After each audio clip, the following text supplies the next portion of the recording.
to add some. See y'all next video.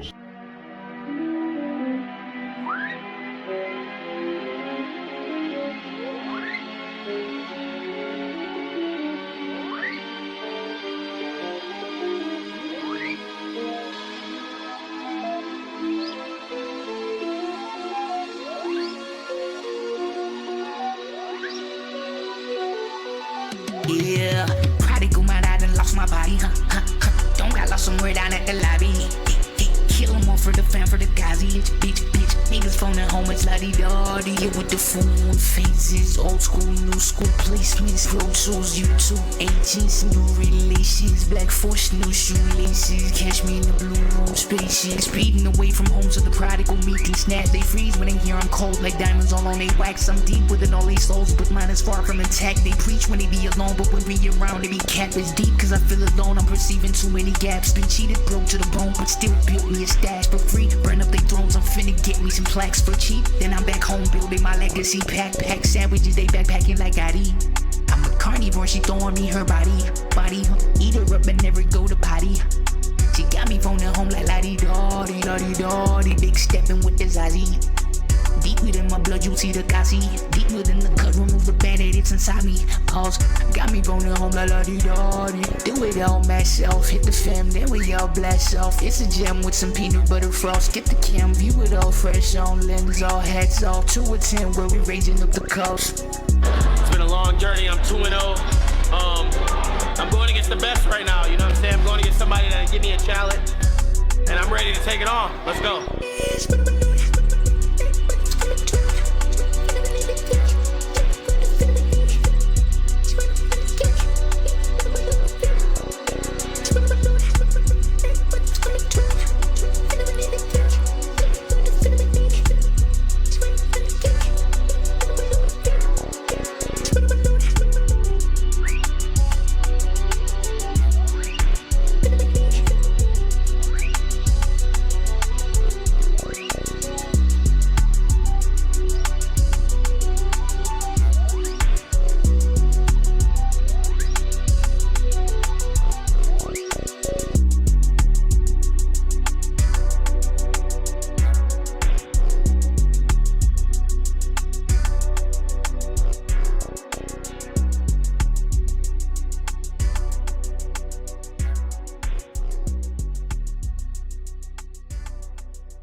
What up?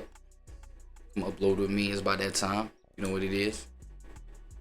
We're about to make it a real quick office hour right quick. I don't know why I even call it office hour, because I do it in way less than an hour.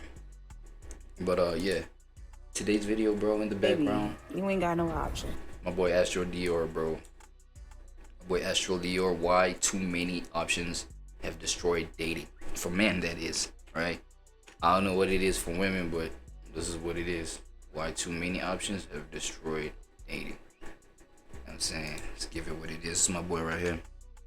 So I'm just gonna be jamming this in the background while we upload some shit real quick. And today we're reacting to nobody was meant to have this many options and we're paying for it. I definitely believe this, bro. I think I said it in a recent video how you didn't see this many 10s at one point. You know what I'm saying? There was a time where this is what you saw in your area, that's what it was. Then the internet has exposed this different level, especially with exposing bodies. And that be said, Puzzle should stream every Monday, Wednesday, Friday, 5, 6 p.m. Let's do it. All it takes is one scroll. You bad. 10 out of 10. We would never Bow. see this many bad. And then they bad, but then they also be damn near naked. You know what I'm saying? And you be like, your brain is like, oh, you gotta be able to see through the smoke, man. You know what I'm saying? Had women at one time. Guys aren't meant to see this many hot bitches. Back in the olden days, they would see 200 baddies in their whole life. And now it's like they are desensitized. The problem is y'all let social media think you had all these options. Baby, you ain't got no options. Fellas, stop thinking You got options. You do have options. But the issue, I feel like, lies when you are, you know, trying to settle down and you can't you can't settle because you constantly thinking about this person, this could be somebody here, this could be somebody here, this could be, but there's plenty of options for both, for male and female. you could get girls like this, this. Oh shit, apparently for like both this men and women. is not real. This is the most baddie fix both. saturated era in same. human history. Right. Back in the day, your dating options were probably the nice girl from church who sat a few pews down, or the handsome young shit. man who held the door open for you at the grocery store, or maybe even the delivery man who smiled a little too long when he handed you your package. It was limited, it was human, but it was enough. Fast forward to today, you can scroll past 35 faces on Tinder before you even brush your teeth. And you may be thinking, isn't this a good thing? There are so many options, that means everybody can find their true love, right? Wrong, because too many options isn't creating more love, it's actually killing it. Welcome to the Girl Talk. For sure. Right? Absolutely. Wrong. It's just too many. It's too many faces. If you can't like take a step back and realize you gonna run into something that's going to, for my people that are in relationships, if you can't take a step back and realize you're gonna run into something that's gonna, you know, shake up the boat, and you might be thinking about jumping ship and trying to get back on your boat real fast because you wanted to go and be a pirate and get on somebody else's boat, get somebody else's booty. It gets scary, bruh. You need to understand it's your boat. You know your boat. You rocking with your boat. It's a beautiful boat. There's gonna be other beautiful, larger boats, but this is your boat. You feel me? This is your crew here. Your shipmates and everything. Don't sink your boat or get your other boat raided by other pirates because you wanted to go jump shit. You didn't know you needed. Now, I'm not saying you have to subscribe. You're classy. I know you don't just give those out for free. Media has created this illusion that there's just always someone out there that's better. And that illusion is changing everything. Social media has made us feel like there's better. Like there's always better. Grass is And the greener thing is, syndrome. Boy, it's crazy. Now it's kind of like, yeah, she's nice, but this one's got a bigger and this one's got social media has made things are more accessible. Yeah, because instead of people just seeing each other as human beings. Now, again, this didn't stop certain things in the past, though. We do have to remember niggas just been cheating for a long time, from the beginning of time to come. Bro, bitches been prostitutes. You know, maybe the rates are a long higher, time but it's ago. been happening. It's starting to become like scrolling through a menu. You glance over the menu, Niggas see been something you slanging that like, you may want since the beginning to of time. sample it if you catch my drift. But if you don't enjoy the full meal, what are you gonna do? You're gonna push it aside and order a new one. These young girls, they have so many options for guys. So these young girls, they f around with guys. Guys are disposable. They don't give a shit because they have too many options. And it's literally like abundance times 1,000. Dating apps. That's true, but it's also like, I feel like that's real life as well. Like, I guess it just adds a different element because of social media. Like maybe and the real beautiful woman in her area is getting hit on by a bunch of dudes, but then it got really crazy when the internet came and the NFL millionaire was now able to access her, when at one point it's just the relatively wealthy guy that better did. But now, you know what I'm saying, and you can see Drake in your girl DMs. Now it's different because now the internet, so there's that also. Make it seem like endless options are a win, but the real win is when scrolling actually gives something back to you. And that's exactly what Cash Giraffe, the sponsor of this video, does. Oh, I like that. Great brand integration. Great job. I hope you make good money off of that. phone else. Something else being endless attractive people. Back in the olden days, maybe 20, 30 years ago, I'm only the olden days. 20 something, so don't fact check me because I was still in diapers. But your dating pool was whoever you bumped into at work, maybe at school, through friends. And you kind of had to put in the work to find your true match. In the 70s and 80s, meeting someone meant putting yourself out there. You'd strike up a conversation at a party or lock eyes at a bar or nervously dial their home phone number after getting it from. That's crazy. That one right there is crazy.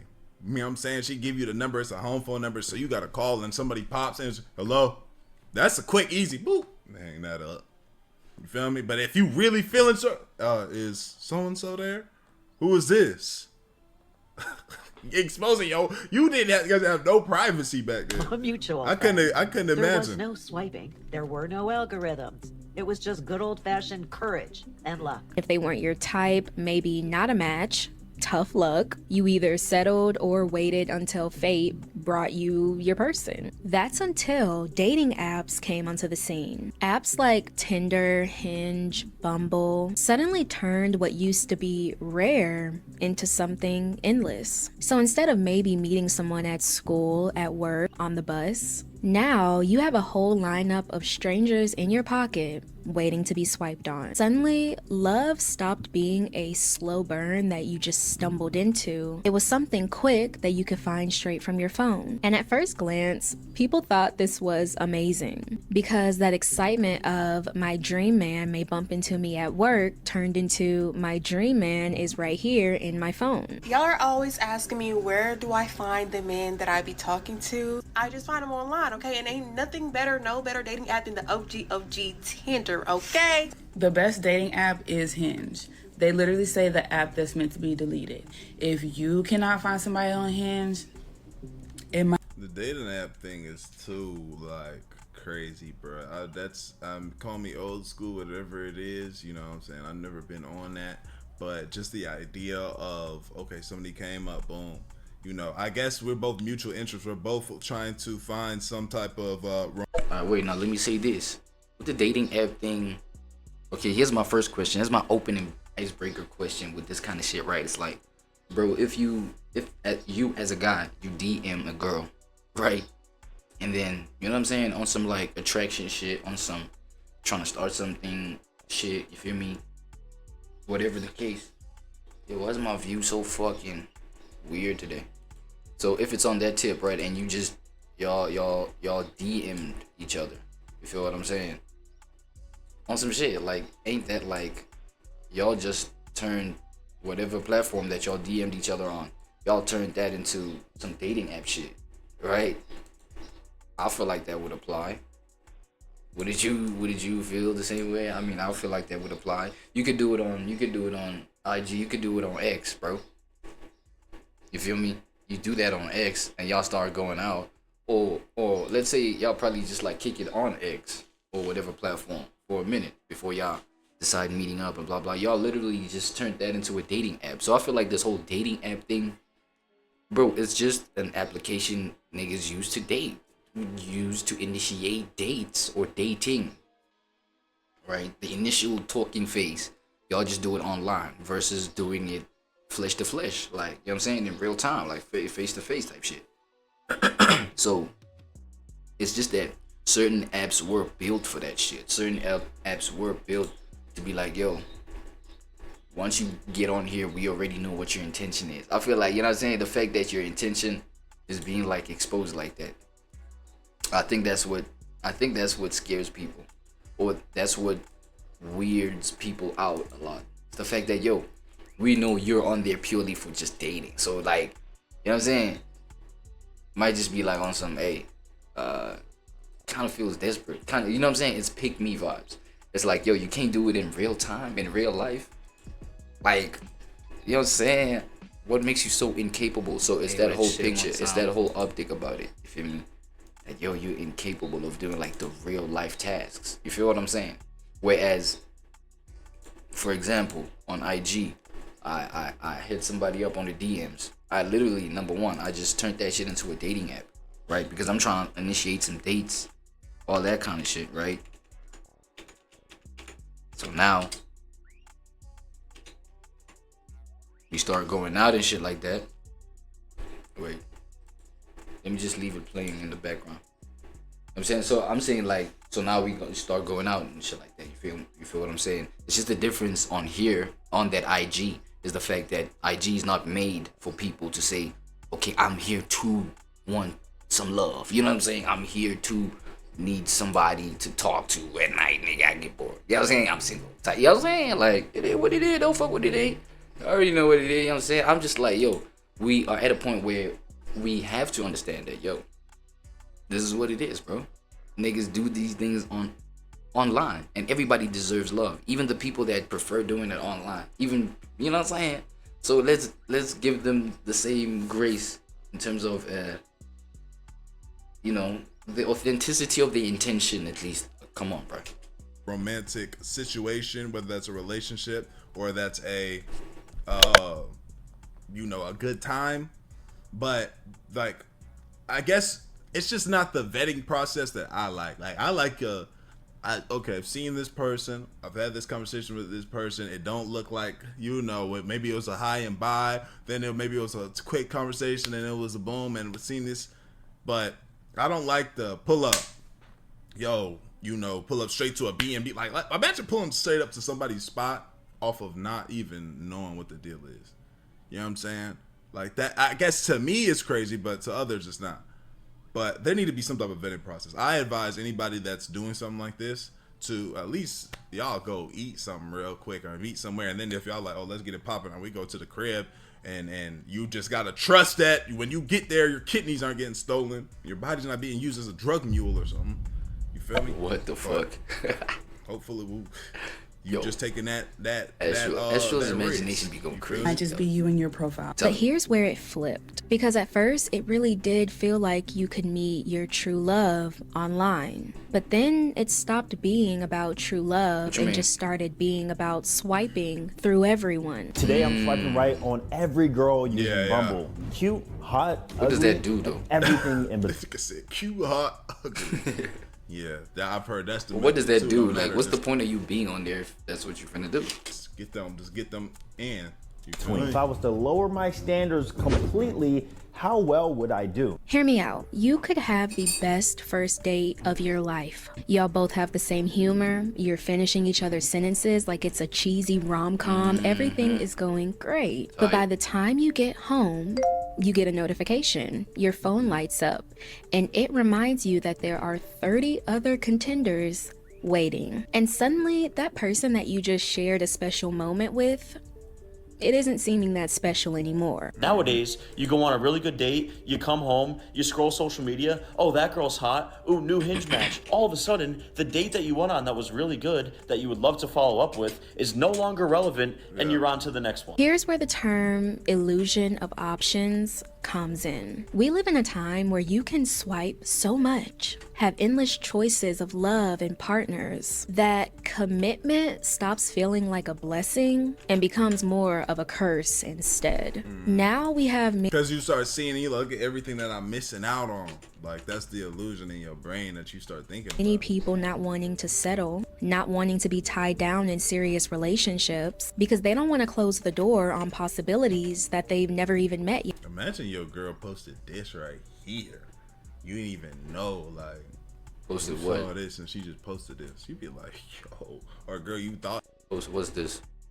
When I'm trying to settle down and be loyal with this one, but I just have too many options. The fuck? What? That's why they leaving their relationship. That's why they cheating. That's why they leaving their husband, leaving their wife, because they're not mature enough. A lot of people can't handle the options. It's too many options out there. It's too much candy in the candy shop. All right, serious question. I think it's what they call analysis paralysis, right? When you got a whole bunch in front of you, and now you just gotta decide, you know what I'm saying? Like, what to base this decision off of. You feel me? Do we go for persona? Do we go for heart? Do we go for, you feel what I'm saying? Do we go for look, the aesthetic, you feel me, decency, brain power, nigga, you feel? You know how many women in my DM right now? Why no, would I nobody needs to know compromise that. with something with you when I could go out here and get a woman who don't care about it. So you may hear phrases like, Phrase, why shut settle up. for less? Don't let your boyfriend stop you from meeting your husband. I've seen that. That's sickening. That's a sickening thing to say. I've seen My that. ex was a great guy. Like, even after we broke up, still sending me flowers to my apartment. You know, like, just a great guy, but for somebody else. And we didn't break up because of anything that he did to me, anything that I found out or anything that I did to him. We literally broke up because just a small things that led me to understand that this was not my husband. And so I needed to make room for Yeah, see, this is somebody that you're not gonna get happy. Like, she claims she knows exactly what she wants, and she thinks she can get exactly what she wants because of social media. Because of social media, she feels as if, bro, everything is not gonna be perfect with no human. With no human. You feel me? You gotta literally find, like, you gotta see this person and say, no, let this, but like, you're never settling. I'm not saying that, but you gotta understand, no person is gonna be perfect. Nobody. It don't matter. my husband by exiting that relationship. And I'm not here to tell you to settle on the first person that you lay eyes on. I'm Right. just saying that this type of mindset tricks us into believing that nothing is ever good enough. It's like trying to enjoy a meal, but you're scrolling on DoorDash at the same time. Yeah, of course, yeah. that meal Oh, isn't going to shit. be as That's appetizing crazy. as the potential food you could have ordered. So a lot of people get this thought in their head of what if? What if there's someone taller? What if there's someone prettier? What if there's someone richer? I really wish that girls understood that it's always a better man. Like, there's always a better man. I'm telling you. Yeah. Ah, my battery, Dior. I fuck with this comment. Y'all fuck with this comment. So much truth. There's so much truth here, bro. If you know, you know. If you know this nigga, bro, you know it always. And it's always in these exact words, dog. Ah, my battery. Every time, like, ah, my battery. I gotta get him. I gotta get the moments where he does that shit. And then, you know, while I'm reacting to that shit, and make like a little compilation. I feel like I could get to an hour. You know what I'm saying? Like compiling something that can reach to like an hour of moments where he says this right here. This right here. Oh, my battery. Yo, shout out. This nigga should never let up doing that shit, bro. Don't quit doing that, man. Shout out Dior, nigga. You feel me? But ladies and gentlemen, as y'all already know, we are gathered here together today for AWAD, right? AllWorldsADay, but just for a couple of hours a day, cause you feel me? I got some other shit to do, type shit. You feel what I'm saying? I wish it could be for 24 hours. Nah, not 24 hours, cause I still gotta do other shit, right? You gotta do other shit as a human being in a day. But I'm just saying, I wish I could do more than just a couple hours a day. I wish I could do longer form videos and shit like this, but y'all know I'm still in my how can I put this? I'm still experimenting. I'm still like finding out. I'm still trying to figure out my pocket, bro. You feel me? Find out my comfort zone, shit like this. And then we expand from there. You know what I'm saying? So the length of videos that I put out right now, it's just a starting point. You got to start somewhere. You know what I'm saying?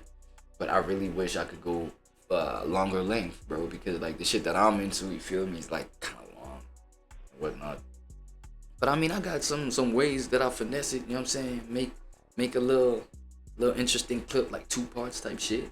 Hey, as I said, bro, troubleshooting. Is it troubleshooting? We are it's still discovery mode. I think discovery phase or some shit like that. Shit, my lips chopped. Hold on, just 1 second, y'all.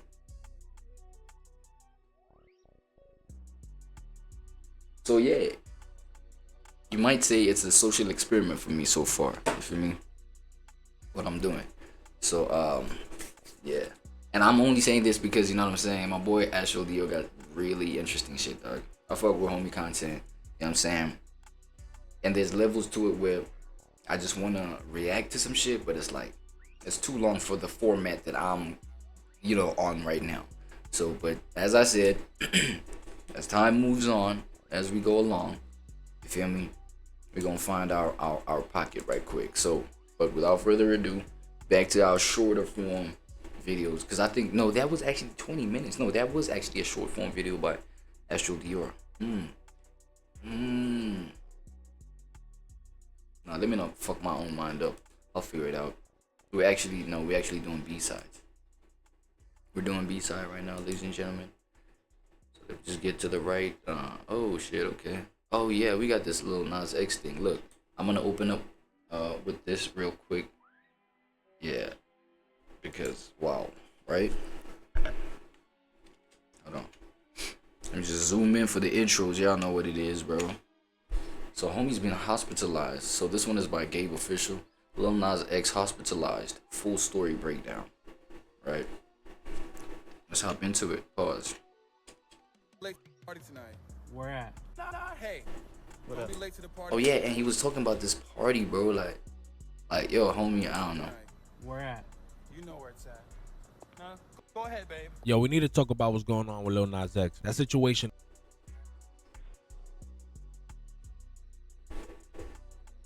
Yo, what's up? What's up, buddy? Hey. What Don't up? be late to the party tonight. Where at? You know where it's at. Nah, go ahead, Homie, babe. volume Yo, we so need to low. talk about what's going on with Lil Nas X. That situation is super sad, chat. Is it a mental health crisis, chat? Or is it some music promo? Because if this music promo, this was too far. Or something even darker than that, chat. So let's break it down step by step so we could all understand what's going on with Lil Nas X. So by now, you should know who Lil Nas X is. He started as a Nicki Minaj fan account, moved all the way up to Old Country Road, dropped a banger. That banger was #1 on the Billboard for 19 weeks straight. I think that's... So again, I feel like these kind of things we can only tell from hindsight. The fact that he was certified industry plant, like it's plant, like you know what I'm saying, like it's an official realization. I mean, the talks are there at the beginning phases of somebody like going as crazy as Lil Nas X went, right? But then at the same time, it's like you really, yeah, fuck, yeah. I don't know, but I guess if you're the type of person who's diligently just like doing background checks on new artists that pop up, I don't think there was too much of a history about Buddy over here in terms of songs that have dropped. You know what I'm saying? That had dropped before the Old Time Road joint, because that's how you see, okay, the longevity, the being grinding type energy, type mindset. Been putting in work, type blah blah blah, and then that's how you determine, okay, are they about to be, you know what I'm saying, are we about to find out the industry plant or not? You feel me? He clearly is. He is industry plant. We see that shit right now, and right now, I feel like it's affecting him in such a scary way. I'm not gonna lie. It's the record of all time. Then he dropped some more hits like Panini and Rodeo on his first EP. Then Prime Month 2019, he publicly came out as gay, being one of the few openly gay male hip-hop stars. Then 2021, first album, Montero. I ain't gonna lie, he had some hits on it. He had hits like Montero, Call Me By Your Name, and also Industry Baby was also This a nigga called that massive shit a hit. So hit? this guy's been on the rise. He's been rising, been doing some things up until like Niggas' a few taste days is ago. questionable, Before I ain't we gonna get lie. into all that chaos, chat, there were some warning signs, chat. February, he went online and posted some weird ass videos. First couple videos is just him admitting that he's going through a rough patch, letting his fans know that he's... Yo, this nigga volume so fucking low, bro. I hope y'all can hear that shit. Wait, let me try to pause my background shit. Like, god damn, nigga, say some shit with your going chest. through a struggle. Hey guys, don't look at my furniture-less house, but I want to say, When was this? because I don't want you guys to feel like I'm being flaky and very all over the place, but I was for a long time, you know? These last few years were pretty difficult for me. They have been pretty difficult for me, and I'm just now like arriving to this place of feeling confidence in myself. When was and this? What I'm doing, and I'm trying to make sure I put intention towards my music and my vision and the creativity of it all. And most of all, I really want to make sure I have fun this time around. I don't think I got to have as much fun during the Montero era because I was more overly focused on, I don't know, making sure the songs did well than making sure I was like having fun doing, you know, shit, you know what I mean? And I'm not saying I didn't have any fun. I had some fucking fun, okay? But Nah. I will add the fact that in a controlled environment, like an environment where an industry plant is at, ain't no fun, nigga, there, nigga. maybe they might just like, you know, get you on some shit like, yo, keep yourself busy with this, and then that might just be fun for you. You feel what I'm saying? That might just be fun for you, and that might create the perception that, you know, at least I'm having fun, blah, blah, blah. Nah, it's just an aspect. Yo, for the most part of this shit, especially the part where you like, yo, you can see they even control. I'm talking about industry plans and how they be moving with the type of labels they be moving, the type of managements they be moving, right? Yo, the perception that the general public ends up having on you, you don't got no control over that. Now, you got, you know what I'm saying, motherfuckers in the street that be bumping into you, talking about some shit that's not really real. You know what I'm saying? It's all according to like what the machine has PR'd, you know what I'm saying, for you. And so therefore that sucks all the fun out of shit. You know what I'm saying? I will add that if he's not about to break it down, if he's not about to mention that, that is like that has to be one of the reasons as well. But I want this time around to be even more fun, and I want to be like even more full of joy, and I want to be even more full of love, and I want to go out here in this fucking world, and I want to wave my fucking hands in the sky and move about freely. And damn, isn't it hot that side, bro? Isn't it like summer, nigga? You know what I'm saying? With underarms like that, bro, god damn. Like the itchiness and that everything is in the heat. I'm just saying the heat, bro. So I'm just looking out for buddy hygiene over here. You feel what I'm saying? Because it starts with small things like probably hygiene, you know what I'm saying? Making little decisions like, bro, shave your underarms. You know what I'm saying? And then you won't get this, you know what I'm saying? You won't snowball into effects like what we just saw with you naked, walking down the strip naked. You feel what I'm saying? Take care of yourself, like hygienically, physically, so that mentally you'll be straight. So that you don't have to do what we just saw, like. And that's what the fucking Dream Boy era is gonna be. Bro, why is my shit so choppy, dog? Hold on, bro. 2, 3, 4. My shit be choppy. Let me just close this and then I'll. Or is it because I'm uploading at the same time? Might be that, bro. My shit was mad choppy, dog. Let's restart that shit. Let's retry that shit. You feel me? Back to the playlist. Okay, cool. We here. Coming next. Behave now. Yeah. Fairly soon. I'm not gonna give you guys a date. I'm gonna announce it when I announce the date, okay? But I need you guys to stick beside me. We are fucking coming. Monterrey, we are fucking coming. I have the fucking songs. I have the fucking music. Oh, that's the reason why Max, yo, Pletboy Max did react to this as well. He was like, yo, this gotta be some sort of rollout. You know what I'm saying? When he was like walking down the strip, like naked and shit, looking all out of it and shit, right? Yo. Because even how he was walking, this nigga was busting poses, bro. You know what I'm saying? The bystander or the civilian that was taking the video. You see what I'm saying? Like the angles they were taking, it was like like the movements, everything. This kind of feels kind of professional, kind of rollouty. You feel me? I'll play the Max reaction after this. You guys need to sit patiently. You've waited this far. We've waited this long. Let's fucking keep going. Yeah, why you keep bouncing like that? Fucking happen, okay? I love you guys so much. I'm finna do my fucking shit. I'm finna do my shit. Trust. Stating he wanted to be more free and more intentional with his art. Fans just thought he looked tired, but you know, still optimistic about the situation. Then a month later after that, he posted a video stating he lost control of half of his face, which is also very sad if it wasn't a stunt. And when I smell?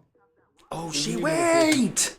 This is the really fact. Smell right now, by the way. This is not AI, right? Oh my god, this nigga, bro. Nah, bro. What? That's crazy. Next.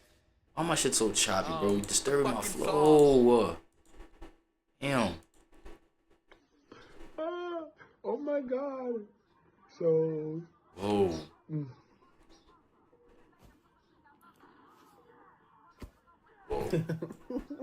Oh my god, bro. Shit. Oh. Yeah. So people immediately got worried about his health, chat. You know, he got a huge fan base, and it's just sad to see this happen to a successful individual. Then 2 days. Is it a stroke? days ago, August 21st, at 4 a.m., Lil Nas X is spotted in LA, Ventura Boulevard. That's what I'm saying. Butt ass, chat. Butt ass naked, chat. Hey. This right here. I'm saying this is what like Playboy Max was suspecting could have been like a rollout type shit. You know what I'm saying? Rollout type skit. I'll be late to the party tonight. Where at? You know where it's at. Go ahead, babe. No. Go ahead. So you know what I'm saying? He was mentioning, you know what I mean, the video where he had the bonnet and shit like they was talking about, yo, the rollout, the dot. No, not the roll. He was like, yo, what was he saying? Something about like we coming back, blah blah blah. So I was thinking, yo, this might have been like the you know what I'm saying, him coming back. No. Didn't I tell you to put the phone down? Uh-oh, somebody's gonna have to pay for that. The boots on and everything. Hey, for everybody coming to the party.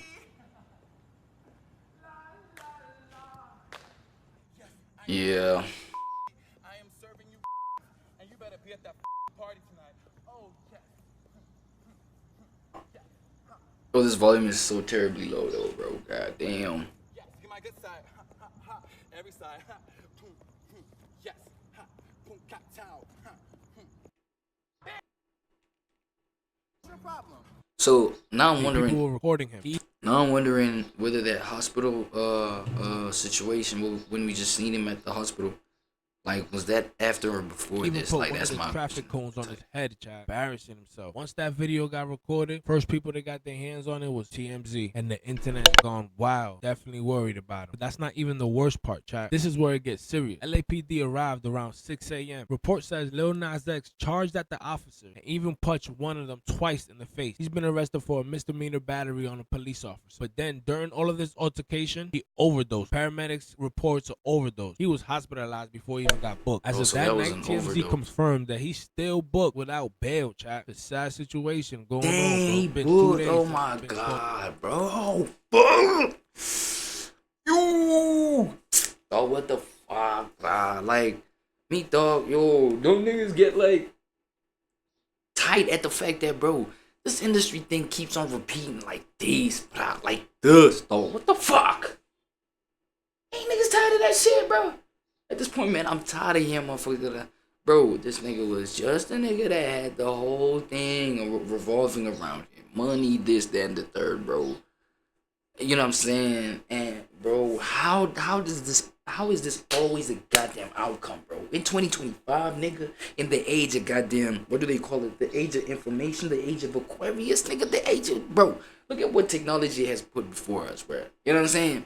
You can research things, bro. You can, you know what I'm saying, look up how to do this without ending up like, you know what I'm saying, the demons of old.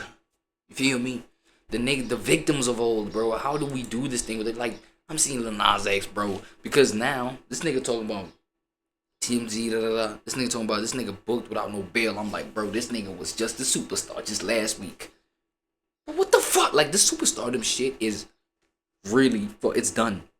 A motherfucker come to me like, yo, I want to be this superstar. I want to do this, you feel me? Okay, it's going to be how you try and do it nowadays. Because this version of it, bro, it's done with, bro. I might not take you seriously, bro. You telling me, you know what I'm saying? These are your kind of ambitions, bro. I don't even take like superstars that have become superstars over the years. You know what I'm saying? Yes, we've had the people that we looked up to and shit like that. But right now, bro, fuck, all that shit is done, bro. I'm over all that shit. I don't know about any of y'all. You feel what I'm saying? Like a nigga that's like considered superstar, Hollywood A-list, bro. I don't take you seriously, bro. Feel me?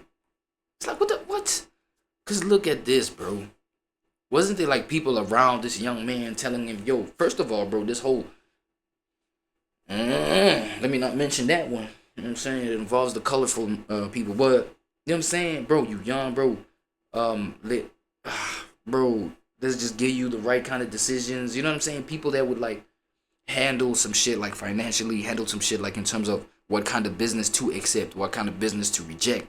This motherfucker, probably his management and all of that, they were going crazy accepting all kind of shit, all kind of deals, all kind of endorsements. Yo, accept this. Yo, on this video, you're gonna be twerking on the devil. We telling you that. He would probably like, you know what I'm saying? He probably liked the idea since he swings that other way. But you know what I'm saying? It's like twerking on the devil, like shit like this. But it's like, okay, cool. Make sure you can keep that same energy. Is he twerking on? No, the devil is twerking on his ass now. The devil done twerked so hard on his face, bro. It left. Oh my god, let me not say that kind of shit. You know what I'm saying? Cause yo, I wish he gets well soon. But yo, you don't dance with the devil like that, G. And this nigga did more than dance with the devil. He was grinding with that motherfucker, bro. Come on, bro. What are we talking about, bro? I'm saying you keep that motherfucker at a distance. The devil, that is. You feel me? And do what you gotta do. Like make the decisions that's right for you. Cause I feel like that was not even in his mind, bro.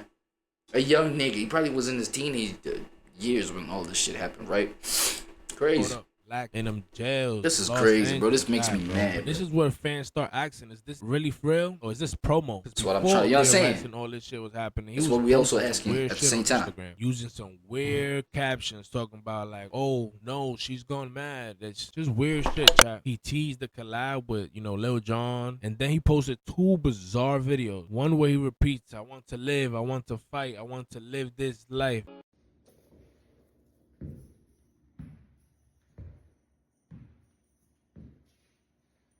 I want to live. I want to fight. I want to live a wondrous life. I want to go. I want to thrive. I want to live a wondrous life. Oh, what a life. Oh, what a life. Oh, what a life. Oh, what a life. Oh, what a life. Oh, what a life. Oh, what a life. Oh, Nah, I ain't gonna lie, man. The man having fun, bro. What the fuck? This is amusing, bro. So wait, he just collectively packed all of his apartment into one little corner and then started singing he wants to live this life, bro. What, like, what's up? Like, what are we talking about? This nigga is trying to have fun, bro. You know what I'm saying? Like, it's a stressful industry, so you know what I mean? You know what I'm saying? There's a little idea on how to keep yourself entertained, nigga.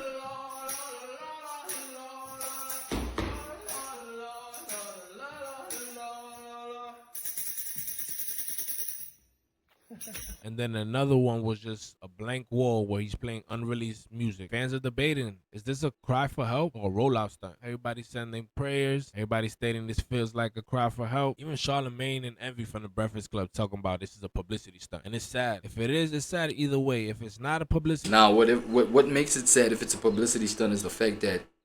No, what makes it sad and might not be a publicity stunt is the fact that this nigga ended up being hospitalized. You see what I'm saying? So that's what makes it kind of like, you know what I'm saying? I think we should take this a little more seriously than what niggas is assuming right now. You know what I mean? So I feel like besides that, it would have made sense to be like, okay, it might be a publicity stunt of some sort. You know what I'm saying? Maybe the rollout is going on.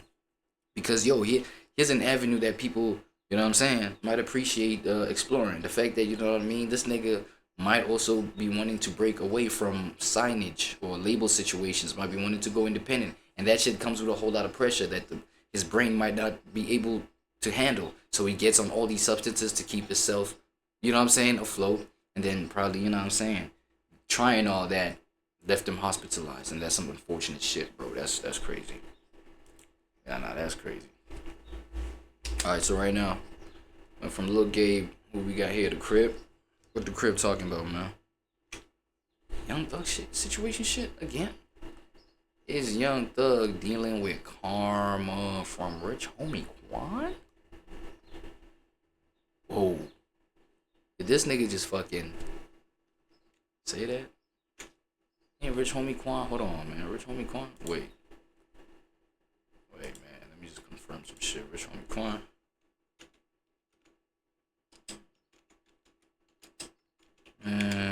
Isn't it like some... RIP situations. Hold on. Yeah, bro, this RIP situations, bro. Yeah, homie did pass. September 2024. God bless the dead. So why this nigga trying to involve that kind of shit? Like, yo, this might just be so deep, y'all. Hey, it's Don't Be Fast Coopin'. I'm gonna need y'all to like, share, and subscribe to the channel. The crib, man. Yeah, we gonna talk about that boy Thugger. You feel me? I've been holding back on him and shit like that, cause you know a nigga a fan. But then I had to really think about it. I'm a fan of yours cause of rich homie Quan, homie. Yeah. Damn. I'm a fan of yours cause of rich homie Quan. See, I ain't come up as no Young Thug fan. You feel me? I definitely was amused by the shit that he was doing, but I was a rich homie Quan fan, and he's no longer with us. You feel me? And you know what?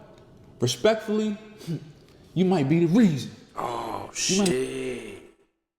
What's wait, hold on. Let me confirm what AI says the cause of death was. Cause of death. Was it found out? Yo, like the cause of death? Drug overdose.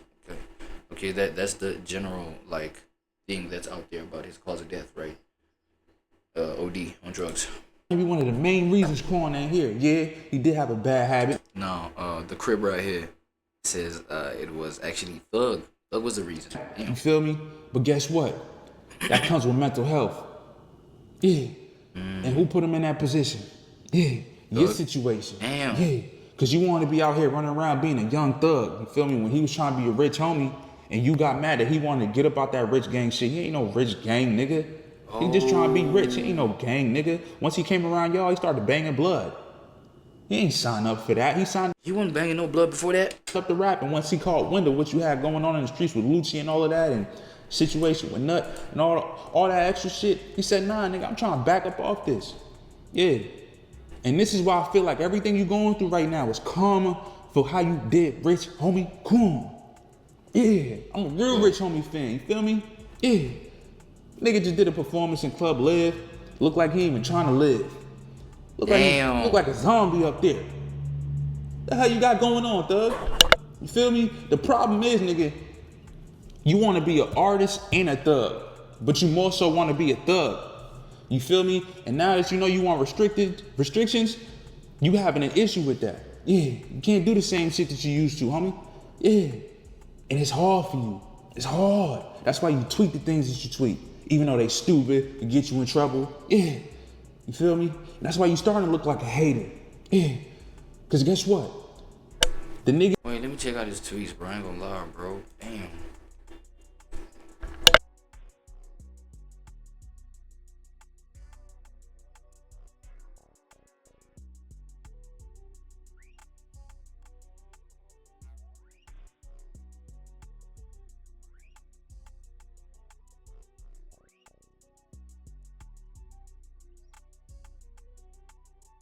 Wham is Lil Baby, obviously, and just talking about dropping a song, but people automatically assume this was about Gunna even 6 days ago. And his Twitter is obviously getting an insane amount of views and everything right now, so I think his Twitter is definitely a target for a hacker. The next 3 tweets are why I think it's 100% guarantee this was a hacker. I'm in Metro Atlanta right now, don't tell the state. Something a hacker would tweet, because that's one of his conditions of his plea agreement. He can't be in Metro Atlanta. Wham is Lil Baby, obviously, and just talking about dropping a song, but people automatically assume Young Thug and tweeting that is exposing the government agent, number one. The second he tweets that, everybody starts flooding her Twitter, finds this woman, floods her Facebook, her Twitter. They're sending her death threats. They're talking about, oh, this is the secret agent. It's an immediate petition to get his probation revoked.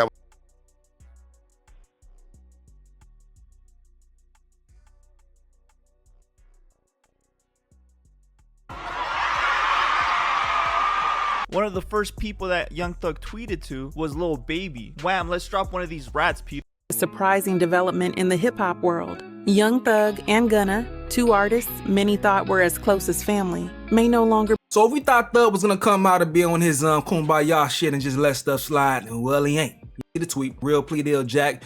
He's basically I put on my brothers, I put on my bitch. Had to wear the dress, cause I had a stick. You know what a bag is, tell me where it is. How I came from. Alright, so the crib right here, you connecting all this like kind of negative Because you was energy to around, like. They motivated you to be an artist. Well, it don't seem like, you know what I'm saying, it comes from a rich homie Quan kind of energy, you know what I'm saying? But I see how you probably connecting the dots because of how you feel Rich Homie was done in terms of, you know what I'm saying, when he started linking up with Thug and shit like that. So, you know what I'm saying? But let me hear you out, man. Yeah, Gunna, Rich Homie Quan, yeah, they motivated you. Cause you know what? They was real artists. You was a thug. Them niggas was niggas from the streets, but they just wanted to do music. They wanted to transform their life. Ain't no problem with that. There's plenty of niggas like that. Okay. Yeah, that's what Kendrick Lamar is. You feel me? Yeah. I get it from Kenny too. From the streets who just want to do music. That's Kendrick Lamar. All right. So you had niggas like that around you. Yeah, cause I heard Kenny was not like like he was around the energy of like, you know what I'm saying, doing all this crash out shit, drive-bys, thefts, blah blah blah. And this obviously is from, you know, the Good Kid, Mad City Classic. You know what I'm saying? All this information is out. But then at the same time, like the fact that he himself is not about that. He was just, well, the title of the project, Good Kid in a Mad City. So the environment crazy. But he himself, according to his own perception, is the good one. You feel what I'm saying? That does happen. I did get that kind of vibe from Kenny too. You was a nigga who wanted to be the street nigga. And you brought them niggas down with you. You had Gunna involved with the Rico. You had Rich Homie Quan involved in Rich Gang. You feel me? You were the one who made people turn on Rich Homie Quan due to the fact that they said he was gonna tell on you because he got subpoenaed because all the shit that you had going on in the streets. This is all because of you, homie. You feel me? So this is why I had to sit back and reflect and look at the situation. And then you ain't even paying homage to Rich Homie Quan. Not you ain't even paying respect. You did a little show overseas. You ain't saying no tribute. Not Rich once. Homie Quan, my brother, this, that, and the third. And you did the little GQ interview. It wasn't enough, bro. Oh, yeah. Sometimes people make mistakes. Nigga, get that man his fucking flowers. If it wasn't for Rich Homie Quan, I wouldn't even be fucking with your shit. Let's get to that. And I'm not trying to steal from, you know, the homie from Queens when he say that, but let's get to that. You understand? You gotta understand something. Rich Homie Quan didn't need y'all. Y'all needed him. You feel me? And when he realized that, you took it personal. You got upset. You get mad when niggas want to do their own thing. You get mad when niggas want to outperform you. And that's why you on stage looking like you don't even make music no more. Because Gunna out here clearing you, nigga.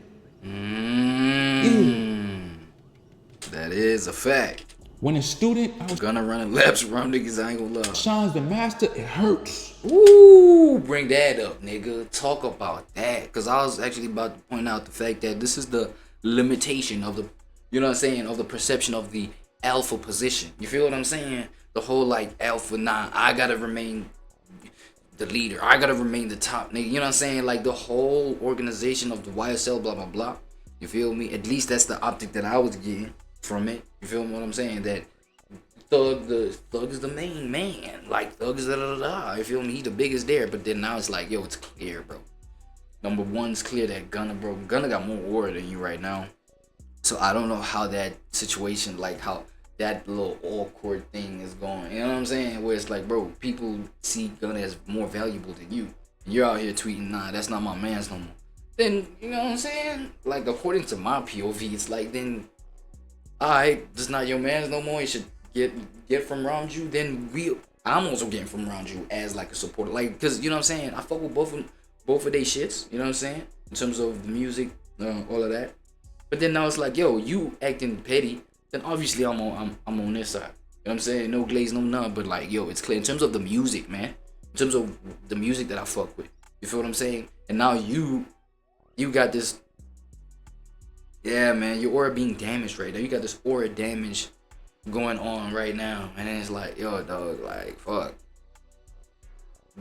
The weight in what you're standing for right now is like, it's low, bro. You got no weight to your shit. You feel me? You're looking phony, bro. You're looking phony. You're looking goofy. I ain't gonna lie. It hurts. While you was in there playing, eating honey buns, talking to Mariah scientists, talking to all them other bitches, Gunna was in there focused, working out. Yeah. Making sure he stuck to the strip. The script. And yeah, man, like, bro, your habits is what's killing you, bro. Your habits. When you was doing your bid, it was a lot different than when Gunna was doing his bid. A lot different. And at the end of the day, Gunna did, you know, take the Alfred plea, but you know, it's debatable at the end of the day. Cause he ain't really say, yeah, he did it this, that, and the third. The only thing that's funny money with Gunna is, you know, they knew the firearm was in the vehicle and y'all two niggas got pulled over, you feel me? And then pretty much if it ain't hit, if he says it's not his, then, you know, he pretty much threw it on you. So I understand that part. But you knew what type of nigga Gunna was. You feel me? And why is you riding around with that nigga in the car like that? But you know what? You ain't really you didn't think. You just was a young thug. And now you looking like an old thug. The way you performed on that stage, we need to call you old thug. That's what we need to call you. We need to call you old thug because you standing around on that stage looking like a senior citizen, homie. You looking like you don't even know how to rap. Can't even hit the notes. You feel me? Yeah, because the vocals are too loud and we know you can't sing. So you need auto-tune on. Oh my God, bro. What performance is this, man? Hold on. I put on my brothers, I put on my bitch. Had to wear the dress, cause I had a stick. You know where the bag at? Tell me where it is. I can't. What this nigga talking about, bro? Was it this shit?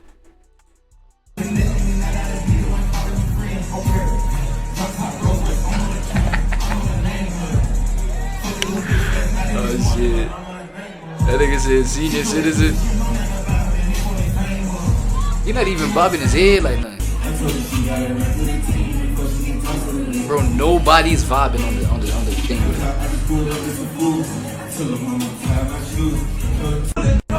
Oh shit. Nah, this right here.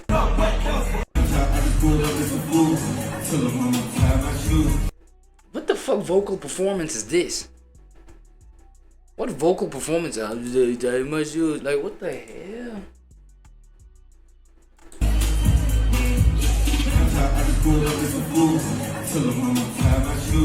Nah, you know what I'm saying? One thing, I'm not too much of a fan of Thug. If I was, though, I'd feel disrespected, no lie. This right here. Mega difference, man.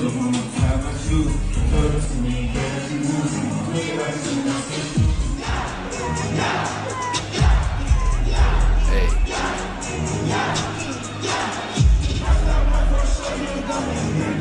That's it. That's it.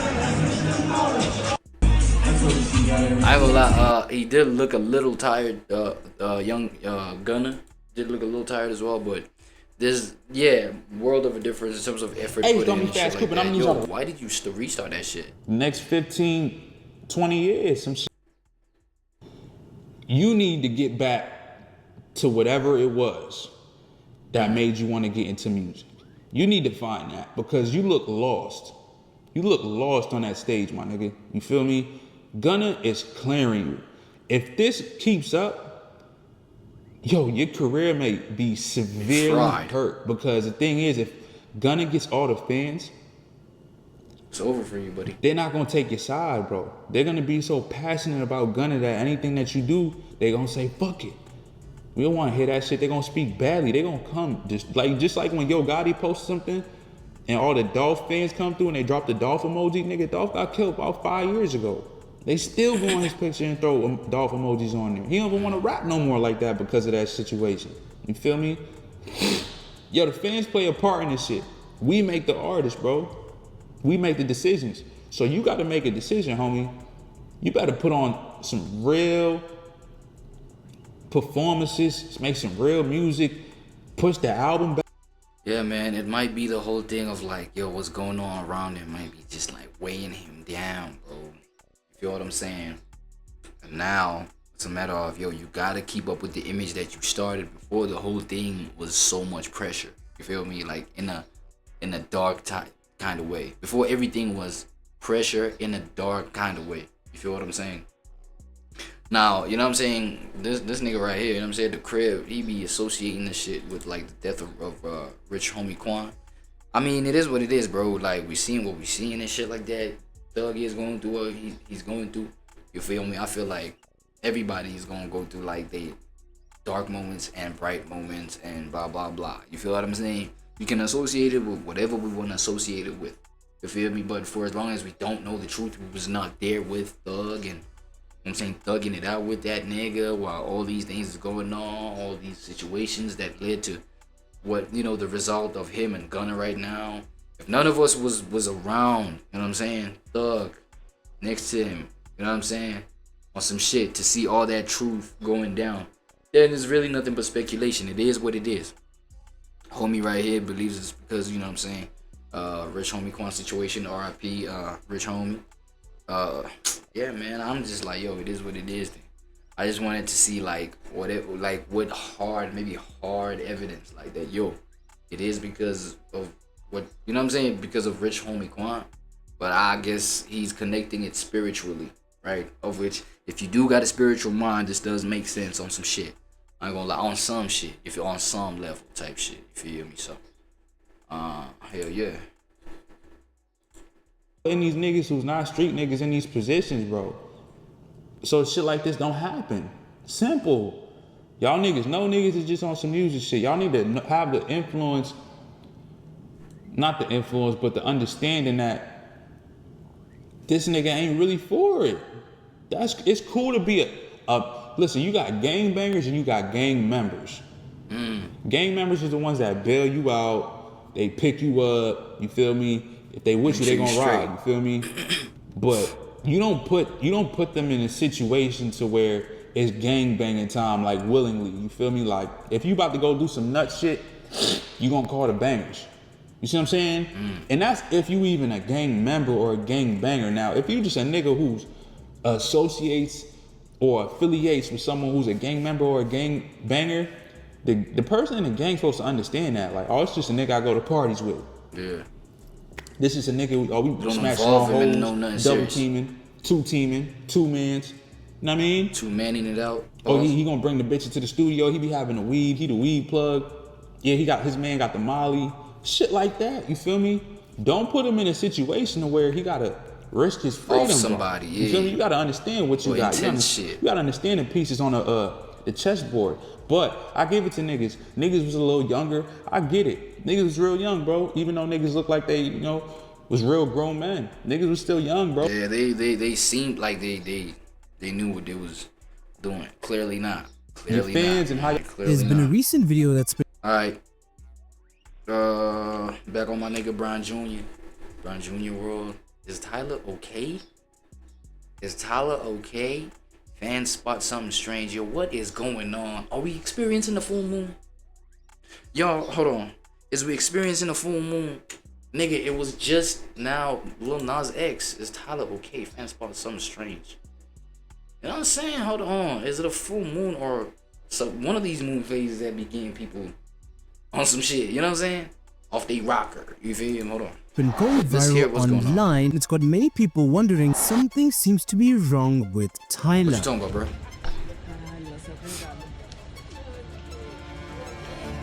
What? What? What? Because the video, now sitting on 83,000 likes, has the caption that says Tyler passed out and had to be carried to her car. What exactly is going on? Because what are we looking at? Wondering something seems to be wrong with Tyler. Let me see that shit, bro. Let me see that shit, bro. In the car? Huh? That's Tyler? What? Because the video, now sitting on 83,000 likes, has the caption that says Tyler passed out and had to be carried to her car. What exactly Who the fuck gave Tyler these drugs now? Nah, somebody had her on some shit, bro. Going on? It's got many people, even in the comments of this video, concerned about Tyler's health. With one comment saying, the internet has been stressing her out lately. My girl maybe needed a drink. But I thought she said... My girl maybe needed a drink? Damn, you think that's just off of a drink? That she doesn't drink. Hey, I did see some documentary saying that, yo, you know what I'm saying, the drinks in bottle stores versus drinks in clubs, two different things. Maybe the same bottle, two different substances. So yeah, maybe one drink might have, but what the alcohol. what? But even another fan would be concerned, saying, "Are the security there for decoration? Windows are wide open, no flashing light on the Wait, is the security her security though? cameras until after we've seen her, no blanket to cover her, being carried. What exactly are they doing?" And even another comment saying, "Why are they smiling? My girl probably had too much to drink." It seems like whatever's going on with Tyler, there's clearly a lot of people, even online, who are worried about her well-being, even because of the things that have been coming out. I'm about to tie that thought. I don't know, bro. Okay, I'm not around her, blah blah blah. You feel me? Dog, but you see that on her car, like she's like small. She's, you know what I'm saying? What the fuck she doing in the club? Just like, if it ain't for like no business shit, right? Well, work, like performing and blah blah blah, and then you know what I'm saying. Straight after that, we on to the next shit. We out of here, bro. Like, what the fuck she doing? Drinking at the club? Drink at the crib? You feel me? Drink like in a safe environment for Tyler, bro. Like that, like club environments. Okay, look, I'm just judging from a distance. You feel me? I'm judging from a distance. I'm just looking at her, just like, look, bro. You think this body? You know what I'm saying? This body, this build, bro. It's not even built for no club shit like that, bro. They hate you. Forget like all that energy, that intense energy, and then now you wanna put more pressure on that body and drink some shit. He's been and club again. I heard this club shit is way different than bottle store shit. I ain't Receiving gonna lie. online recently, but you're definitely gonna want to stick around to know more about what exactly has been going on with Tyler in the last few days. To yet another shocking video that will be posted on social media of a boyfriend who would confess to unaliving her girlfriend in Hammanskraal. I try by all means to help her well. Maya's not tawa, papaya's not tawa. Oh damn, I think I do have a story. Wait, let me see. Yeah, we about to react to this. Hold on. If you check on my TikTok, go pull again yaka papahay. Tabi so Yeah, we're gonna react to that. Hold on. Let's get to the Tyler. Clearly a lot of videos to get to, so why don't we just get right into it? So Tyler has been going viral in the past few weeks, and a lot of African Americans seem to be very angry with Tyler because of the title Colored she gives herself in the United States of America. And many African Americans are just simply fed up with Tyler not wanting to call herself black, even though she's marketing herself to a black audience. And quite honestly, in these last few weeks, Tyler has been going through the most. Nah, but this racial shit really got motherfuckers fucked up, bro. These racial chats, in fact, cutting your open chats, you feel me? Harking on these little, you know what I'm saying? These youngins, these my youngins, bro. These my youngins, bro. I'm Unc right here, feel me? And y'all going at my youngins like this with this racial bullshit, you know what I'm saying? Man, these young ones was, bro. These young ones was barely born when young niggas was going crazy over these racial blah blah blahs. You know what I'm saying? Now, check me out. Now all this PTSD is all up in y'all shit. You feel me? Living rent free in y'all minds. I just want to put it on this new generation, bro. They got nothing to do with this, bro. Bro, they got nothing to do with this, and now y'all got them going crazy, going to clubs, bro. Getting extremely inebriated, nigga. Damn near OD on some shit in the back of a car, being cradled like a fucking little baby, nigga. Bro, y'all leave Tyler alone with this shit, bro. Leave open chats alone with these little things, bro. You know what I'm saying? Okay, open chats, bro. I ain't gonna lie, open chats, y'all gonna have to like, grow up, wake up. Y'all gonna have to realize, get some sense of self-awareness. Tap into y'all self-awareness. Y'all big niggas now. You know what I'm saying? Y'all, you know what I'm saying? Big dick energy now. Y'all gotta clean up, bro. Like, I'm just saying, y'all came up off of just like popping y'all shit, you know what I'm saying? Talking y'all shit, blah, blah, blah. And these old niggas gotta understand. There's no old nigga here, so this is a safe space. These old niggas gotta understand, but what the fuck? These are our conversations, right? We talk like this, bro. We ain't had to die for this shit. Look, don't tell them nothing. We ain't had to die for this shit. Yes, generations that came before us died. You know what I'm saying? But we are out here trying to like not make light of situations on some like, yo, fuck the past. No, we understand the past, but then that's why we trying to put shit together on some light, what am I trying to say? Make it like light. Make the situation of this racial PTSDs light, bro. I'm saying we just talk about that. You see the smile. You know what I'm saying? These people, they see the smiles on our faces. We laughing when we talk about this shit. They think we're making jokes. What the fuck, bro? Nobody's making jokes, bro. We just trying to chop it up. Be like, yo, the past shit is the past shit. So y'all open chest, bro. Y'all gotta like control y'all narrative like that. Tyler, bro. Oh, but 50 manga na. Tyler. Y'all just threw this whole thing, bro. She was just doing her little, you know what I'm saying, interview in the Breakfast Club, and y'all had to put that on her, bro. Mara, ayunzi, okay, ayunzi, what must she can do? What must she can do in a situation like this? And then now it was a whole situation of which Americans didn't understand that shit. Who gives a fuck? Americans don't understand it. Okay, cool. I understand you gotta give a fuck because I don't know, probably a lot of your market is that side, right? So it does matter them having the right picture of what you mean, but that's all that needs to happen. Just break down what you mean and then move on, bro. Now you got Tyler, bro, like having a drink, bro. After one shot, she out here going crazy, bro, crashing out like, bro, y'all going, bro. There's a tatawan to pega nas extra show stroke one part of the face is gone, bro.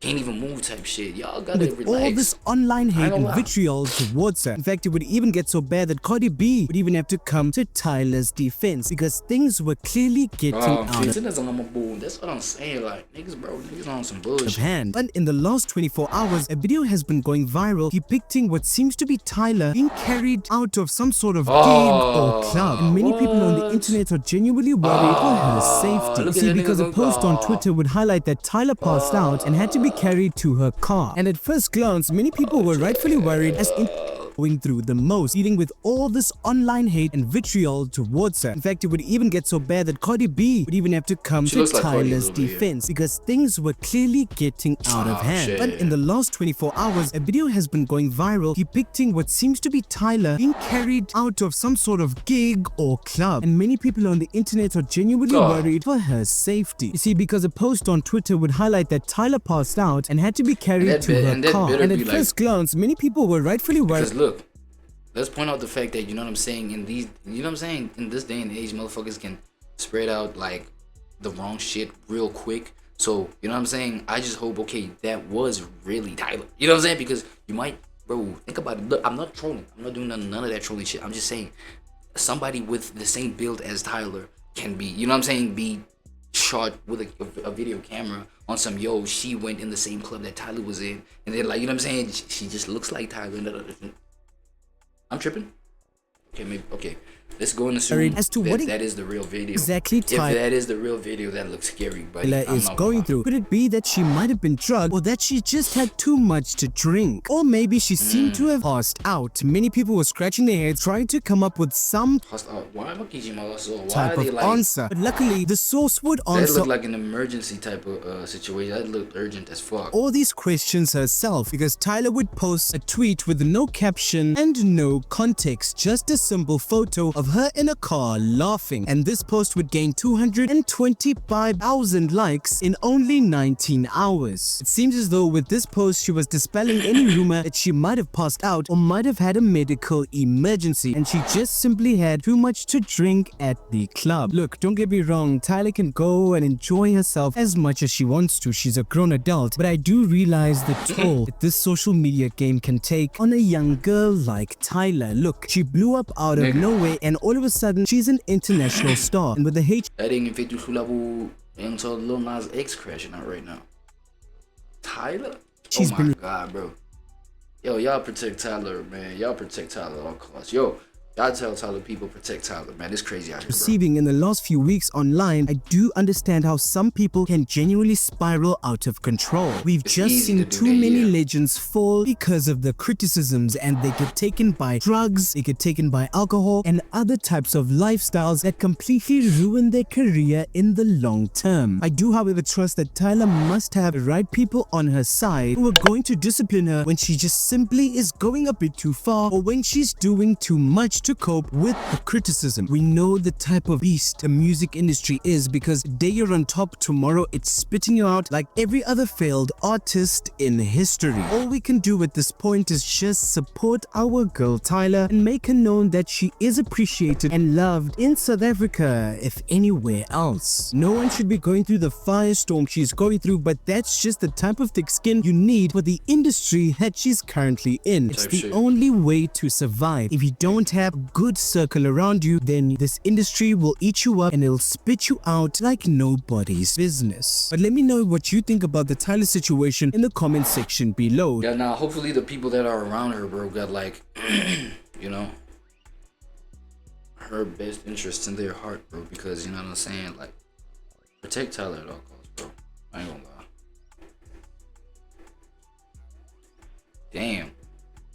Damn, my boy Brian Jr. on, you know what I'm saying?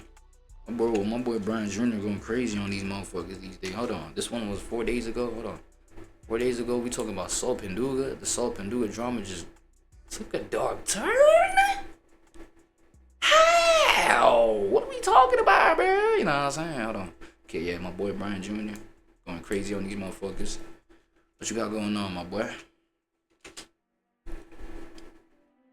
Some shocking news has come out from Kaya FM. Well, it's the I was about to point out the Kaya FM joint. Okay, it's from the Kaya FM little situation.